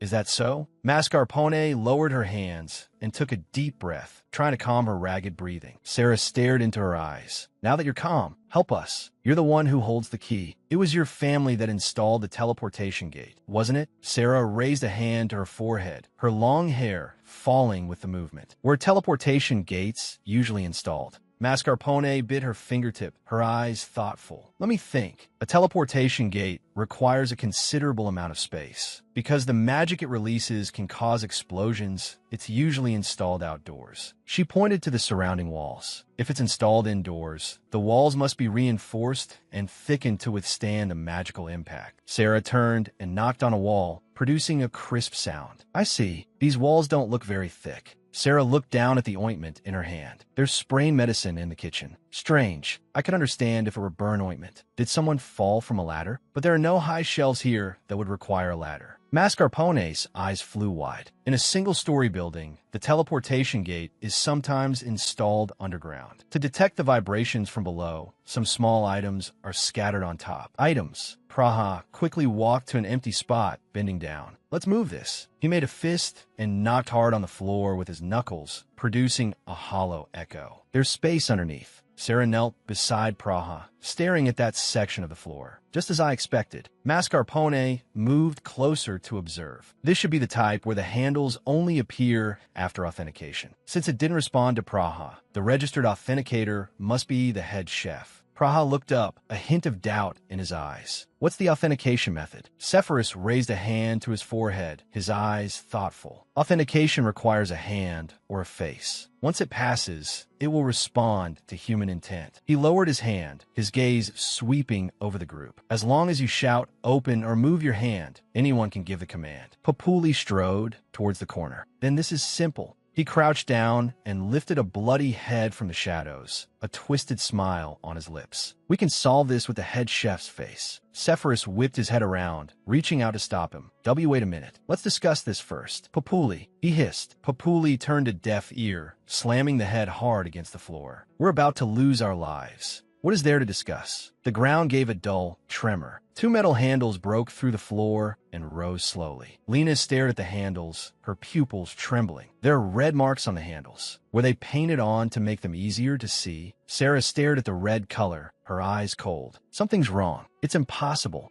She looked at the head chef's body in the distance. If there was a teleportation gate, why didn't the head chef escape? Why did he choose to kill himself here instead? Sarah stared at the sugar scattered all over the floor. Why scatter sugar before dying? Was it to hide the entrance? As if he was afraid the entrance would be discovered. Sarah's pupils contracted sharply. Could it be that what's hidden inside is? Papuli violently shoved aside the person next to him, his expression manic. Get out of the way. I'm going first. He bent down, grabbed the metal handles, and let out a roar. Open. Sarah stretched out her arm to block him, her expression terrified. Wait a minute. You absolutely cannot open it. Praha rushed forward, grabbing Papuli's shoulder and trying to pull him away. Papuli let out a muffled grunt. A crack opened between the metal handles. A red glow shone through the pitch-black void, as if countless pairs of eyes were peeking out. Papuli froze on the spot. Sephirus's face was deathly pale. Close it quickly. Sephirus stumbled back, his pupils shrinking in fear. No. Countless sharp claws stretched out from the pitch-black crack. Dark red monsters shrieked as they crawled out, instantly overwhelming Papuli. It's too late. Mascarpone turned away, her hands clamped tightly over her ears. It's useless. Once it's fully opened, it can't be closed. Praha drew his sword, the blade cutting through the air to precisely pierce a monster's chest. He sidestepped to avoid the splattering black blood and abruptly pulled taut a golden thread in his hands. The threads crisscrossed between his fingers, emitting a taut hum. Praha gritted his teeth, a look of resolve in his eyes. Everyone spread out. He exerted force again, and the threads severed the monster's limbs. Blood splattered onto the side of his face. Help me. Papuli's wails were swallowed by the darkness. Sephirus reached forward, his expression horrified. Papuli, draw your sword. Papuli had collapsed to the ground, his hands clawing uselessly at the monster's arms. I can't. Save me. Someone, save me. The monster let out a roar, dragging Papuli towards the abyss. The scream stopped abruptly. Sarah raised the heavy tray high, her eyes bloodshot and filled with determination. She slammed it down violently. Sephirus collapsed to the ground, staring in the direction where Papuli had disappeared, his body trembling uncontrollably. Mascarpone and Lena cowered in a corner, their faces pale, watching the hourglass before them. Sarah stared at the crack, her eyes cold. This isn't a portal at all. It's an entrance to hell. Sarah looked down at her right hand. Her palm was cut by a sharp blade, blood dripping through her fingers. Calm down. It's no big deal. She clenched her fist fiercely, letting the pain explode in her palm to suppress the trembling inside her. Beads of blood fell continuously to the ground. Sarah strode forward, grabbed Papuli by the collar, and hauled him up from the ground. Don't play tricks on me. My patience has its limits. Her eyes were icy, staring intently at his terrified face. If you want to die, go die by yourself. Praha walked in slowly, his gaze stern. He stopped beside the two of them. His voice was low. This is the second time. You put others in danger. Praha's eyes were icy as he watched the limb man. If there's a third time, Praha turned his head to look at the woman beside him. What on earth did she do to scare Papuli like this? He softened his voice, a hint of worry between his brows. Are you all right? Sarah. Praha lowered his gaze, looking at Sarah's injured palm. The wound has opened up. Let's treat it first. He reached out and took her wrist, his movement leaving no room for refusal. Sarah flinched slightly, her pupils reflecting the man's side profile. Lena clasped her hands before her chest, her eyes filled with determination. Let me do it this time. If I can use my power, I should heal your ankle first. Sarah turned her head to look at the trash kitchen. This place is unusable now. It seems we can only go to the garden's teleportation circle. She withdrew her gaze and found Praha still looking at her. Your Highness. Praha didn't let go. His fingertips touched the edge of her red dress. Part of my intrusion. His long fingers reached into her collar, gently hooking the fabric inside. Sarah held her breath. Is this really happening?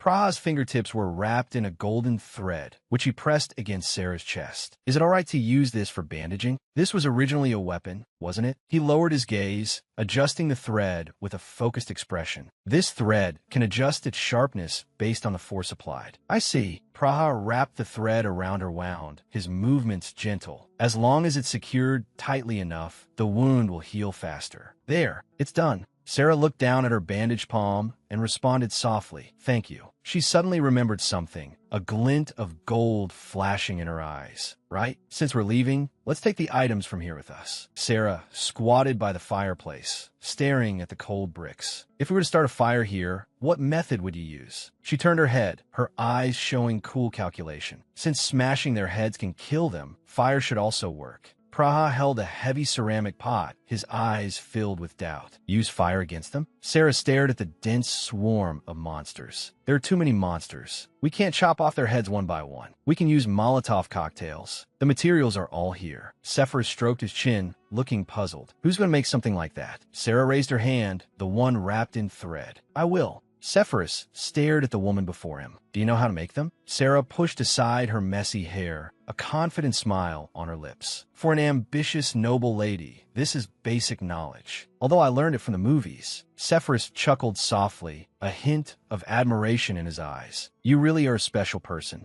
Sephirus nodded slightly. That does make sense. Praha looked around, a hint of confusion in his eyes. I thought the kitchen fire would never go out. Are there any tools to start a fire here? Sarah's lips twitched. Don't tell me you were planning to prepare the offerings without knowing how to start fire? Praha remained silent, the tips of his ears turning a shade of crimson. He averted his gaze. It was the first time in his life he had ever set foot in a kitchen. Sephirus let out a soft laugh, watching Praha's embarrassed state. Haha, Praha's ears turned red. How cute. Sarah suddenly turned to stare at Sephirus, her eyes filled with suspicion. You don't know how to start a fire either, do you? Such a family that doesn't partake in the trifles of mortal life. Sephirus's smile froze. He awkwardly looked away. All right, I admit I don't know either. Mascarpone stepped forward, a look of arrogance in his eyes. I'll teach you. He took out a long spear from his back, the tip of which gleamed with light. With this magic spear, you just need to aim and swing it to create fire. Sarah took the spear, feeling its heavy weight. Like this, she swung her arm fiercely. The spear traced an arc in the air. A burst of fiery light erupted, illuminating the dim room. Sarah swung the spear, and flames shot up, a wave of heat washing over her. Mascarpone's expression was serious. This thing consumes a lot of stamina at once. Only a few people can handle it, and it needs to be charged. Sarah looked at the spear. Charging? Does it recover over time? Mascarpone nodded. It takes 30 minutes to recover after one use. A full charge allows for 10 consecutive uses. Sarah leaned in to observe it. How do you know how many uses are left? Mascarpone put his hands on his hips. I don't know. You'll have to count as you use it. Sarah withdrew her gaze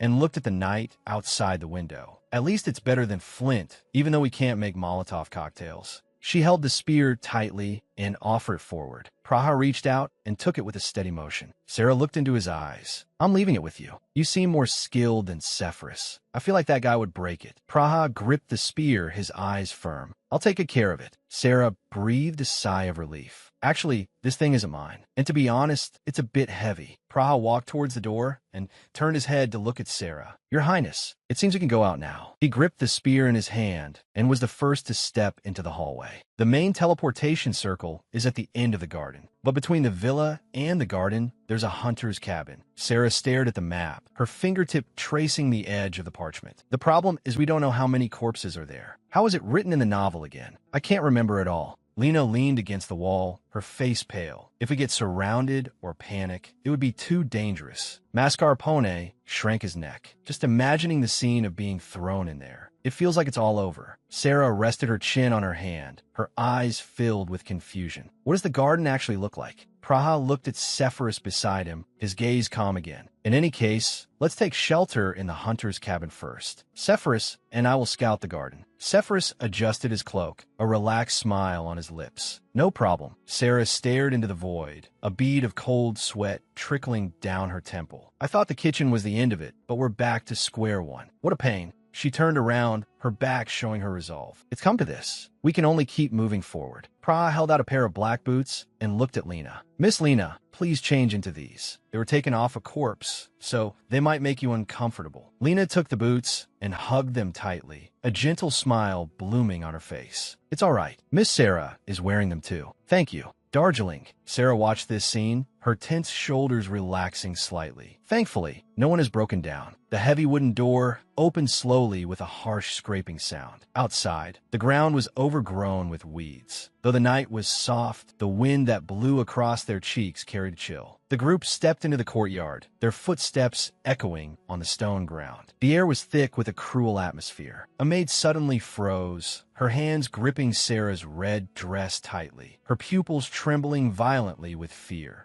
That sound. Sarah raised her index finger to her lips, signaling the maid to be quiet. Her pupils contracted slightly in the moonlight. A low growl came from the distance, echoing in the empty corridor, making one's hair stand on end. Praha stopped, listening intently, his expression growing more solemn. The sound is coming from over there. Sepphoris placed his hand on his sword hilt, shielding the others. He stared intently at the shadows ahead. Sepphoris turned his head to look at his companion, his expression grave. "So what's the plan now?" Sarah clenched her fists, her knuckles turning white from the force. "There are 3 of them here, so it's 1 for each of us." A smile played on Sepphoris's lips, his gaze falling on her clenched fists. "The way you clench your fists. That you look like a true warrior." Sarah's eyes were icy. "Stop talking nonsense. Are we going to fight too?" Sepphoris tilted his head slightly, a smile on his lips. "No need." Praha suddenly pushed off the ground, his figure becoming a blur. He gripped his long sword with both hands, the blade reflecting a cold light as it drew an arc. A monster's head flew into the air in an instant, the white light in its eye sockets extinguishing. Praha is a war hero for a reason. Praha sheathed his sword with a clean, crisp motion. He turned sideways, his gaze sweeping behind him. Sepphoris stared ahead. "Looks like I was worried for nothing." Sarah stood to the side, a look of indifference on her face. "Looks like I was indeed worried for nothing." Sepphoris pinched a dagger between his fingers and flicked it backward. "By the way, I'm a war hero too. You should know that, right?" The dagger pierced through a monster's head. The white light exploded between its brows. The charred torso stood stiffly for a moment before collapsing to the ground. Sepphoris propped up his chin with one hand, the corners of his eyes lifting slightly, his expression full of smugness. Sarah shot him a sideways glance, her eyes filled with disdain. "That self-satisfied expression. You've lost more points with me." Sepphoris reined in his smile and strode forward. "Let's go. Who knows how many more monsters are hiding in the garden." Praha stopped and turned to look at the group behind him. "Please, everyone, stay here with Darjeeling. Sepphoris and I will go out and check the situation." Sarah took a step forward, her fingers tightly gripping her skirt. "If something happens to you two, we're all finished. Please take Darjeeling with you." Praha lowered his gaze, looking at the anxious woman before him. "Are you all right?" Sarah shook her head fiercely. "Of course not. So please come back safely right away. I'll be praying for you." Sepphoris stood behind Praha, his shoulders shaking as he let out a low laugh. A flash of disgust crossed Sarah's eyes. "That guy's laughter is way over the top." Praha pulled a golden thread from his sleeve. His fingers wrapped it nimbly, gathering it into a ball of light, and held it out to Sarah. "Take this." Sarah stood frozen, her pupils trembling slightly. "Why?" Praha's expression was serious. "For self-defense. The people staying here have no weapons." Sarah's mouth twitched, a bead of sweat appearing on her temple. "Why me? Does he think I'm the kind of person who can take out zombies without hesitation?" Praha wrapped the golden thread around her fingers. "This thread responds to the will of its holder. If you desire sharpness, it will become incredibly sharp. Normally, it's just an ordinary string." Sarah looked down at the faint glow between her fingers. Praha leaned close to her wrist, guiding her on how to apply force. "When you want to cut something, do it like this." Sarah looked up, a hint of hesitation in her eyes. "Shall I try it?" Sarah looked around, her gaze locking onto a wooden chair in the corner. "What should I test it on? Can I cut off that chair's leg?" Sarah squatted down, her skirt spreading out on the wooden floor. She held her breath and suddenly applied force with her fingertips. "Extend it, like this." A golden light instantly sliced through the air. The chair leg was severed cleanly at the base, the cut as smooth as a mirror. Sarah shot to her feet, a flowing golden light wrapped around her fingertips. "I did it." Praha watched her side profile, the corner of his mouth lifting slightly. "Well done." Sarah's eyes sparkled with excitement. "Maybe I have a talent for this. I could even consider a career change." Praha shook his head helplessly. "You don't have to go that far." Praha turned towards the door and adjusted his tie. "We're leaving now. We'll be back within an hour.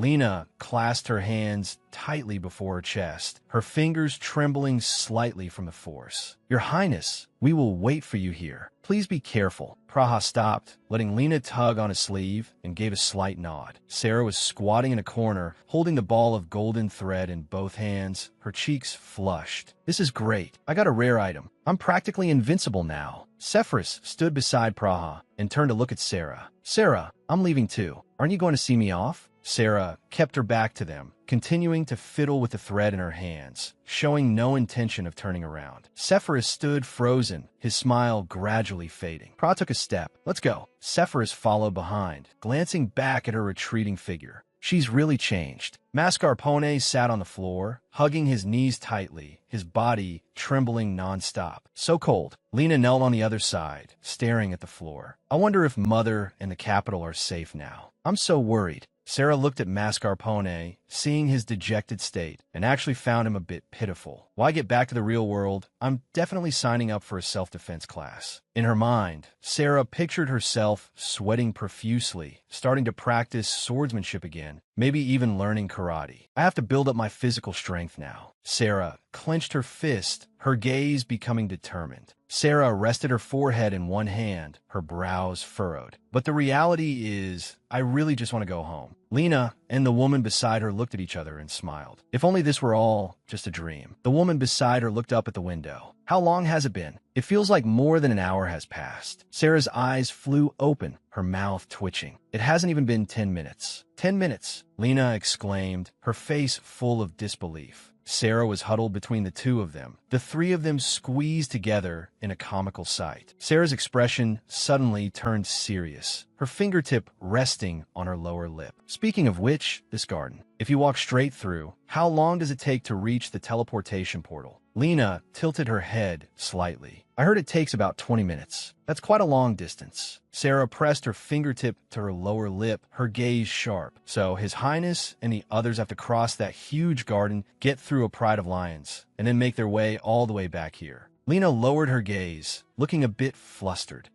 Yes. Sarah let out a sigh. Don't suddenly get that apologetic look on your face. At this rate, even if they call us dead weight, I won't be able to argue. The woman beside Sarah leaned closer, her eyes filled with amazement. But you really surprised me just now. I never thought you'd be able to take care of a corpse with your own hands. The earlier scene surfaced in Sarah's mind, raising the heavy wooden box high and slamming it down on the writhing body. The woman's eyes were slightly red, her voice trembling a little. In that moment, I thought you were going to attack Papuli. We could only stand by and watch, unable to help at all. She slowly lowered her head, avoiding Sarah's gaze. I'm sorry. I'm so useless. Sarah can defeat zombies. Lena has divine power. Mascarpone found the portal entrance. I'm the only one who can't do anything. Sarah looked into the other's eyes. Have you ever seen a moving corpse before? The woman shook her head. No, I haven't either. Sarah took the other's trembling hand. In a situation you've never experienced before, you can't expect yourself to be useful right away. Just not freaking out is already amazing. The other woman looked down at the hand holding hers, her fingers gently tugging at the corner of her clothes. You're so kind. Tears welled up in her eyes, and a relieved smile appeared on her lips. I never thought there would be a day I'd be comforted by Sarah. Consomme reached out and gently touched Sarah's palm with her fingertips. My name is Consomme. Sarah squeezed her hand back, a smile on her lips. Consomme, I've remembered it. I won't get it wrong this time. It's nice to meet you. My name is Sarah. Papuli squatted alone in the distance, arms crossed over his chest, letting out a disdainful snort. An hour and a half had passed. The scheduled time of return was long overdue, yet the expected footsteps were not heard. Praha and Sephirus still hadn't come back. Lena was curled up in a corner, looking at her companions. If we escape, what do you plan to do, Miss Sarah? Sarah raised her index finger, her tone light. Drink coffee. Lena scooted forward, a look of longing in her eyes. Me too. I want a freshly ground hot coffee with cream. Deborah had her back to them, the corners of her mouth lifting slightly. I'm an iced coffee person. The two of them hadn't returned yet, but no one showed their inner anxiety. Papuli gritted his teeth, his brow furrowed. Be quiet. What's so fun about chattering on and on? Sarah sat leaning against the wall, her eyes cold. Your voice is the loudest, you know? Papuli swung his arm fiercely. Use your brain and think. Are we just going to sit here and wait to die? Sarah was expressionless. Aren't you doing the exact same thing? You've got some nerve to talk. Papuli put his head in his hands, his fingers digging into his hair. There isn't a single person here who can use a sword. Aren't you worried? We might have been abandoned. Sarah shot the man a sidelong glance, her eyes filled with annoyance. It's strange that he'd give the magic thread to someone like me. His careless words are really infuriating. Sarah closed her eyes and let out a long sigh. Don't worry, it's fine. Those guys would never abandon us. Papuli's eyes widened. How can you be so sure? Sarah tilted her head slightly, her pupils flashing with a red light. Sarah looked at the young woman beside her. Because Lena is here. The girl they're interested in is right here. Of course they'll come back. Lena stood frozen, her pupils trembling slightly. Those men are the main characters of the story. If they abandoned the heroine, they wouldn't be qualified to be protagonists. Sarah raised her bandaged hand and wiped her lips. They will definitely come back. And they'll rescue Lena. Lena's eyes grew moist, and she whispered the other's name softly, Miss Sarah. But you like him so much too. Sarah's eyes widened. What nonsense are you talking about? They never liked me from the start. That's an unchangeable fact. Consomme covered her mouth, her eyes red, her shoulders trembling slightly. Miss Sarah. Sarah withdrew her gaze. I don't need pity. The promised time has already passed. Although I think those two will come back, we have to prepare for the worst. Sarah pushed herself up from the floor and straightened her messy hair. Compared to these mentally fragile people, the willpower I forge in society is more reliable. Sarah straightened her back, her gaze sharp. While I can't deny my lack of power, I will do my best. Lena touched her chest, her eyes showing worry. Shouldn't we go look for them? Maybe they need help. Mascarpone snorted. Without weapons? How would we look? Consomme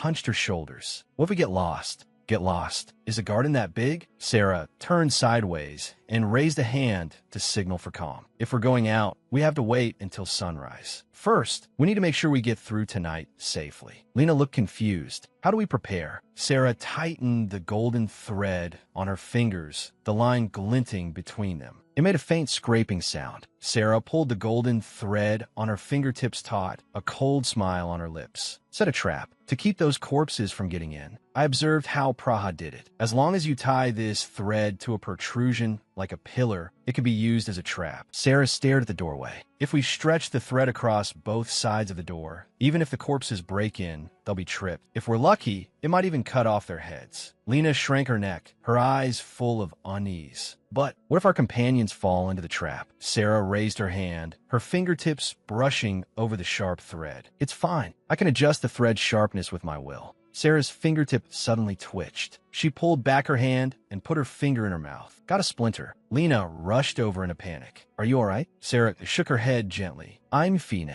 This spot is perfect. Let's tie the thread here. Sarah bent down and pulled the golden thread taut. At this height, any zombie will definitely be tripped. Sarah walked to the other side of the door. The other end can be tied over there. Mascarpone stepped forward. I'll help. Sarah looked surprised. You're going to help? Mascarpone turned his face away, his eyes showing his usual arrogance. It's not like I'm helping because I want to. Mascarpone pointed to a corner of the wall. There's a spot over there that looks like it'll hold. There's a nail. Should we tie it there too? Sarah raised her arm, her fingertips reaching for the high spot on the wall. The position is good, but my hand can't reach. Lena brought a wooden chair over to Sarah. Please use this chair. Sarah glanced down at the wooden chair, her mouth twitching. Lena, this chair is missing a leg. Are you trying to kill me? Lena shrieked and frantically pulled her hands back. I'm sorry. Papuli, sitting in the corner, grunted. Just use me as a stepping stool. Sarah shot him a cold, sidelong glance. If your spine breaks, can you heal yourself? Papuli gritted his teeth, his face dark. What a willful woman. Sarah turned and faced Papuli, who was off to the side. Why aren't you helping? Papuli spread his hands. Why should I help? Besides, if you're asking for help, you should have a better attitude. A mocking smile played on his lips. At times like this, you should rely on a man more. Sarah's eyes were icy. This guy, as long as they're taller than me, I don't care if they're a man or not. Sarah withdrew her gaze. There's no time to argue now. We have to solve this ourselves. She turned away and walked towards the wooden chair. Lena, can you help me hold the chair? Lena gripped the back of the chair with both hands. But Lady Sarah, we only have a broken chair. What if the three of us hold it together? Mascarpone squatted down and held one leg. That's right. Let's hold it steady together. Sarah placed a black-booted foot onto the wooden seat. Hold it steady. I'll go up on the count of 3. 3. Sarah leaped up abruptly, her skirt tracing an arc in the air.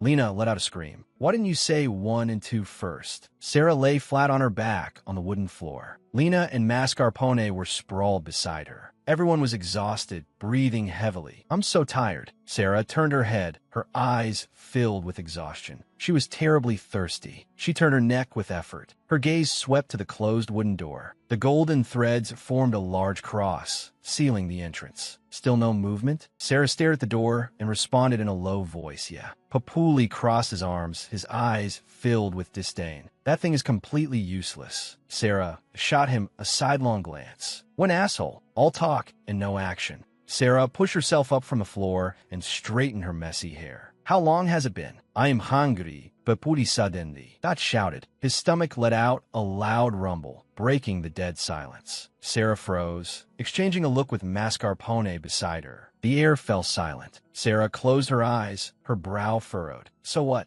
Lena looked up abruptly, her expression horrified. Huh, is there no food left? Mascarpone, chewing on a large mouthful of bread, replied indistinctly, we ate it all just now. Sarah watched them. Good thing I had them eat first. If there were any left, that guy would have definitely snatched it. Sarah stood protectively in front of Lena. She stared coldly at Papuli. Why should Lena give you food? Papuli retorted self-righteously. It can't be helped. Bigger people consume more energy. Sarah let out a scoff, tapping her chin with her finger. Huh, and when did you ever consume any energy? A mocking smile played on her lips, her eyes filled with contempt. Are you referring to when you let out that pathetic scream earlier? Papuli gritted his teeth, a vein throbbing on his temple. I warned you. Watch your mouth. Sarah brushed a strand of hair with her fingertips, a mocking smile on her lips. And if I don't? She took a step forward, looking directly into his eyes. You're the one who needs to use their brain. If you don't change your attitude, I won't stay silent any longer. Papuli swung his arm violently, his palms slamming against the wall with a heavy thud. You little brat, Sarah shouted sharply. Stop. Sarah's pupils trembled as she watched the chaos unfold. Consomme had lifted a heavy wooden chair, her arms shaking violently from the effort. Tears streamed down her flushed face. Put your hand down, she roared hoarsely, staring intently at Papuli in front of her. Papuli dodged to the side, his eyes filled with disgust. Get out of the way, you deadweight. Consomme swung her arms fiercely. I'm not deadweight. Everyone is working hard with their own 2 hands. What have you done, Papuli? Besides mocking us, you've done nothing. You just don't dare to admit that you're the useless one. So you treat us like trash, is that it? Papuli stared at the wooden stool in front of him. Things that get in the way should sit down and stay quiet. Otherwise, I'll have to punish you. His leather shoes scuffed against the floor, making a faint sound. Papuli was curled up in a corner, hugging his knees tightly, staring down at his toes. Consomme did well. He really deserved that. Sarah held a piece of bread in each hand, raising them to her chest, a smile spreading across her face. All right, time to fill our stomachs. I've been keeping these warm for you.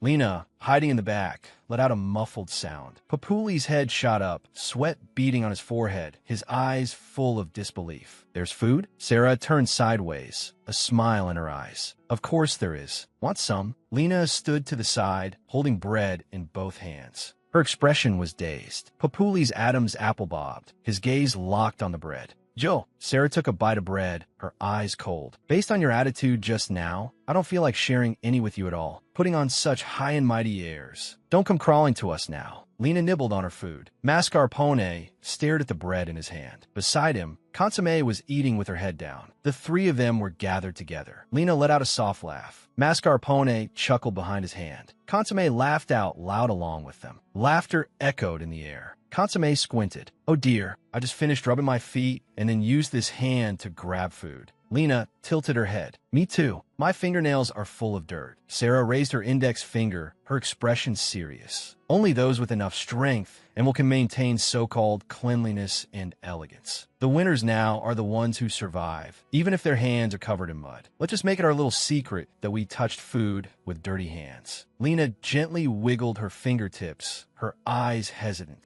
May I ask something, Miss Sarah? You used to admire Praha very much, didn't you? Sarah raised a hand to scratch the back of her head, her expression nonchalant. I did like him. Lena took half a step forward. Then why can you act so calm now? Sarah turned her head to the side, a faint light reflecting in her pupils. My feelings have just cooled. The me you knew is gone. Lena held her breath, her hands clenched tightly at her chest. I guess I'm a selfish person. I want someone who will put me first. Ah, Sarah raised her index finger, a smile playing on her lips. If I were to fall, he would be the first one to offer me a hand. Sarah's eyes shot wide open, her pupils contracting in terror. A hand grasped at the empty air before her eyes as she let out a short scream. Sephora stood outside the door, his head bowed and eyelids lowered. His profile looked cold and distant. I'm back. Can you open the door? Sarah. Sephorus raised his right hand. A thin, transparent thread was wrapped around his fingertips. What is this? A spiderweb? So was a trap. Deborah crossed her arms, her gaze scrutinizing. If that's the case, why did you go to the trouble of tearing down the whole wall? You could have just knocked. Sephorus turned his head, a smile on his lips. I was going to knock, but His Highness Praha warned me not to touch that door under any circumstances. Why? Sephorus leaned closer to Praha, placing a hand on his shoulder. He said Sarah would definitely have set a trap. He knows Sarah so well. It's enough to make one jealous. Praha looked down at the ground, his pupils suddenly contracting. Your Highness, your leg. Lena lunged forward, her eyes filled with panic. Are you hurt? Praha leaned against the wall with one hand, a bead of sweat on his temple. Just a cramp. Don't worry. Lena's brow furrowed. Quick, let me see. Consomme raised a hand to wipe the tears from the corner of her eyes. As long as you're safe, that's all that matters. Mascarpone stood with his hands on his hips. What's the situation in the garden? Lena gasped. 100 of them. Praha swung his sword, cutting down the obstacles. The blade of light carved an arc through the air. Just cutting them down wasn't enough to get through. We considered retreating, but we have to pass through here to reach the main portal. Countless dark figures writhed at the end of the corridor, letting out low roars. Praha gripped his spear, flames igniting on its tip. We have no choice but to carve a bloody path for ourselves. As soon as he finished speaking, he swung the spear he was given and incinerated the pile of corpses. The glow of the fire painted the entire passage red. Sephorus supported Praha by the arm, a look of resignation in his eyes. Before I could stop him, he had already used up all the remaining flames. It was so reckless. Sephorus turned his head and gave Sarah a thumbs up behind his back, but the fire did take care of them. Your prediction was spot on. Sarah lowered her eyelids, her brow furrowed with worry. Is this really the time to be saying such things? Sarah turned her face to the side, her expression grave. So he used up all the power of the magic spear. A normal person would collapse after using it just once, and he used it all up by himself. Praha stood at the edge of the firelight, his chest heaving violently, gasping for breath. The scene was just like hell. Sarah's face instantly turned pale, cold sweat beading on her temple. The only escape route is on fire. You gotta be kidding me. Praha shoved the main doors open. Get out of here quickly, before the fire gets completely out of control. Sarah stared at the sea of fire in the distance. Did you get rid of all the corpses? No. Praha clenched his fist. About half of them are still wandering around nearby. Sarah, with her back to the others, had slightly trembling fingertips. So there are still about 50 left. If we run into them. Sephorus waved his hand, a cheerful smile on his face. Don't worry about that. Compared to the monsters, it's more likely we'll suffocate or be burned alive. The fire is spreading quickly with the wind. Praha pushed open the heavy wooden doors and turned sideways, gesturing for everyone to pass. Hurry up. Sarah froze, her eyes wide with terror. We're running through the burning garden? Before we suffocate. Deborah lifted her skirt, her expression becoming resolute. Sephorus and Darjeeling will lead the way. I'll be in the rear. When you hear Sephorus's signal, everyone must run together. Absolutely do not look back. And don't stop. Papuli gritted his teeth, his expression tense. Even if you hear something behind you, as long as you're still breathing, you keep running. Praha started walking, his leather boots stepping on the ground. Then let's go. Ahead, the flames soared into the sky. Drywood cracked in the inferno, emitting harsh crackling sounds as waves of heat rolled in. Sarah covered her mouth and nose with her hand, her pupils trembling violently. A sea of fire. Are we really going to go through here? She stopped abruptly, staring at the maze being consumed by flames ahead. Don't tell me. This garden is a hedge maze? Who on earth builds a maze in their own home? Deborah turned her head, a hint of resignation on her lips. That's right. It's my mother's hobby. She gave a thumbs up, her eyes filled with self-mockery. I heard mazes are good for brain development, you know? Oh no, I accidentally bad-mouthed Praha's mother. Sephiroth pressed his index finger to Sarah's lips. His eyes were cold. Shoo! He whipped his head around. He let out a roar towards the sea of fire. Now, everyone started moving, their leather boots pounding on the stone ground, kicking up tiny sparks. They sprinted deep into the maze. Consomme gasped for air, her steps becoming messy. I can't run anymore. You guys go on ahead. Sarah grabbed her wrist, her eyes sharp. If you still have the energy to talk, then use it to run. She dragged Consomme along, sprinting at full speed. To the left, then turn right. Sarah suddenly shoved Consomme aside. Watch out. Consomme lost her balance and fell to the side, letting out a scream as she watched a flaming beam fall. Sarah's pupils contracted, reflecting the vast expanse of fire. The shadow of death was inches away. Praha leaped into the air, his leather boots landing heavily on the ground. He charged forward in the nick of time. He stretched out his arms and caught the falling Sarah, holding her protectively in his embrace as a deafening crash shattered the air. Char debris came crashing down. Sparks flew wildly in the air. Praha ducked down, his large hand cupping the back of Sarah's head, pressing her whole body into his chest. He shielded her from the rain of fire with his back. Sarah curled up against his chest, her fingertips gripping his collar tightly. The only sounds in her ears were the violent roaring and his steady heartbeat. Flames licked wildly all around them. The heat distorted their vision. Everything was dyed a glaring red. Survivor information.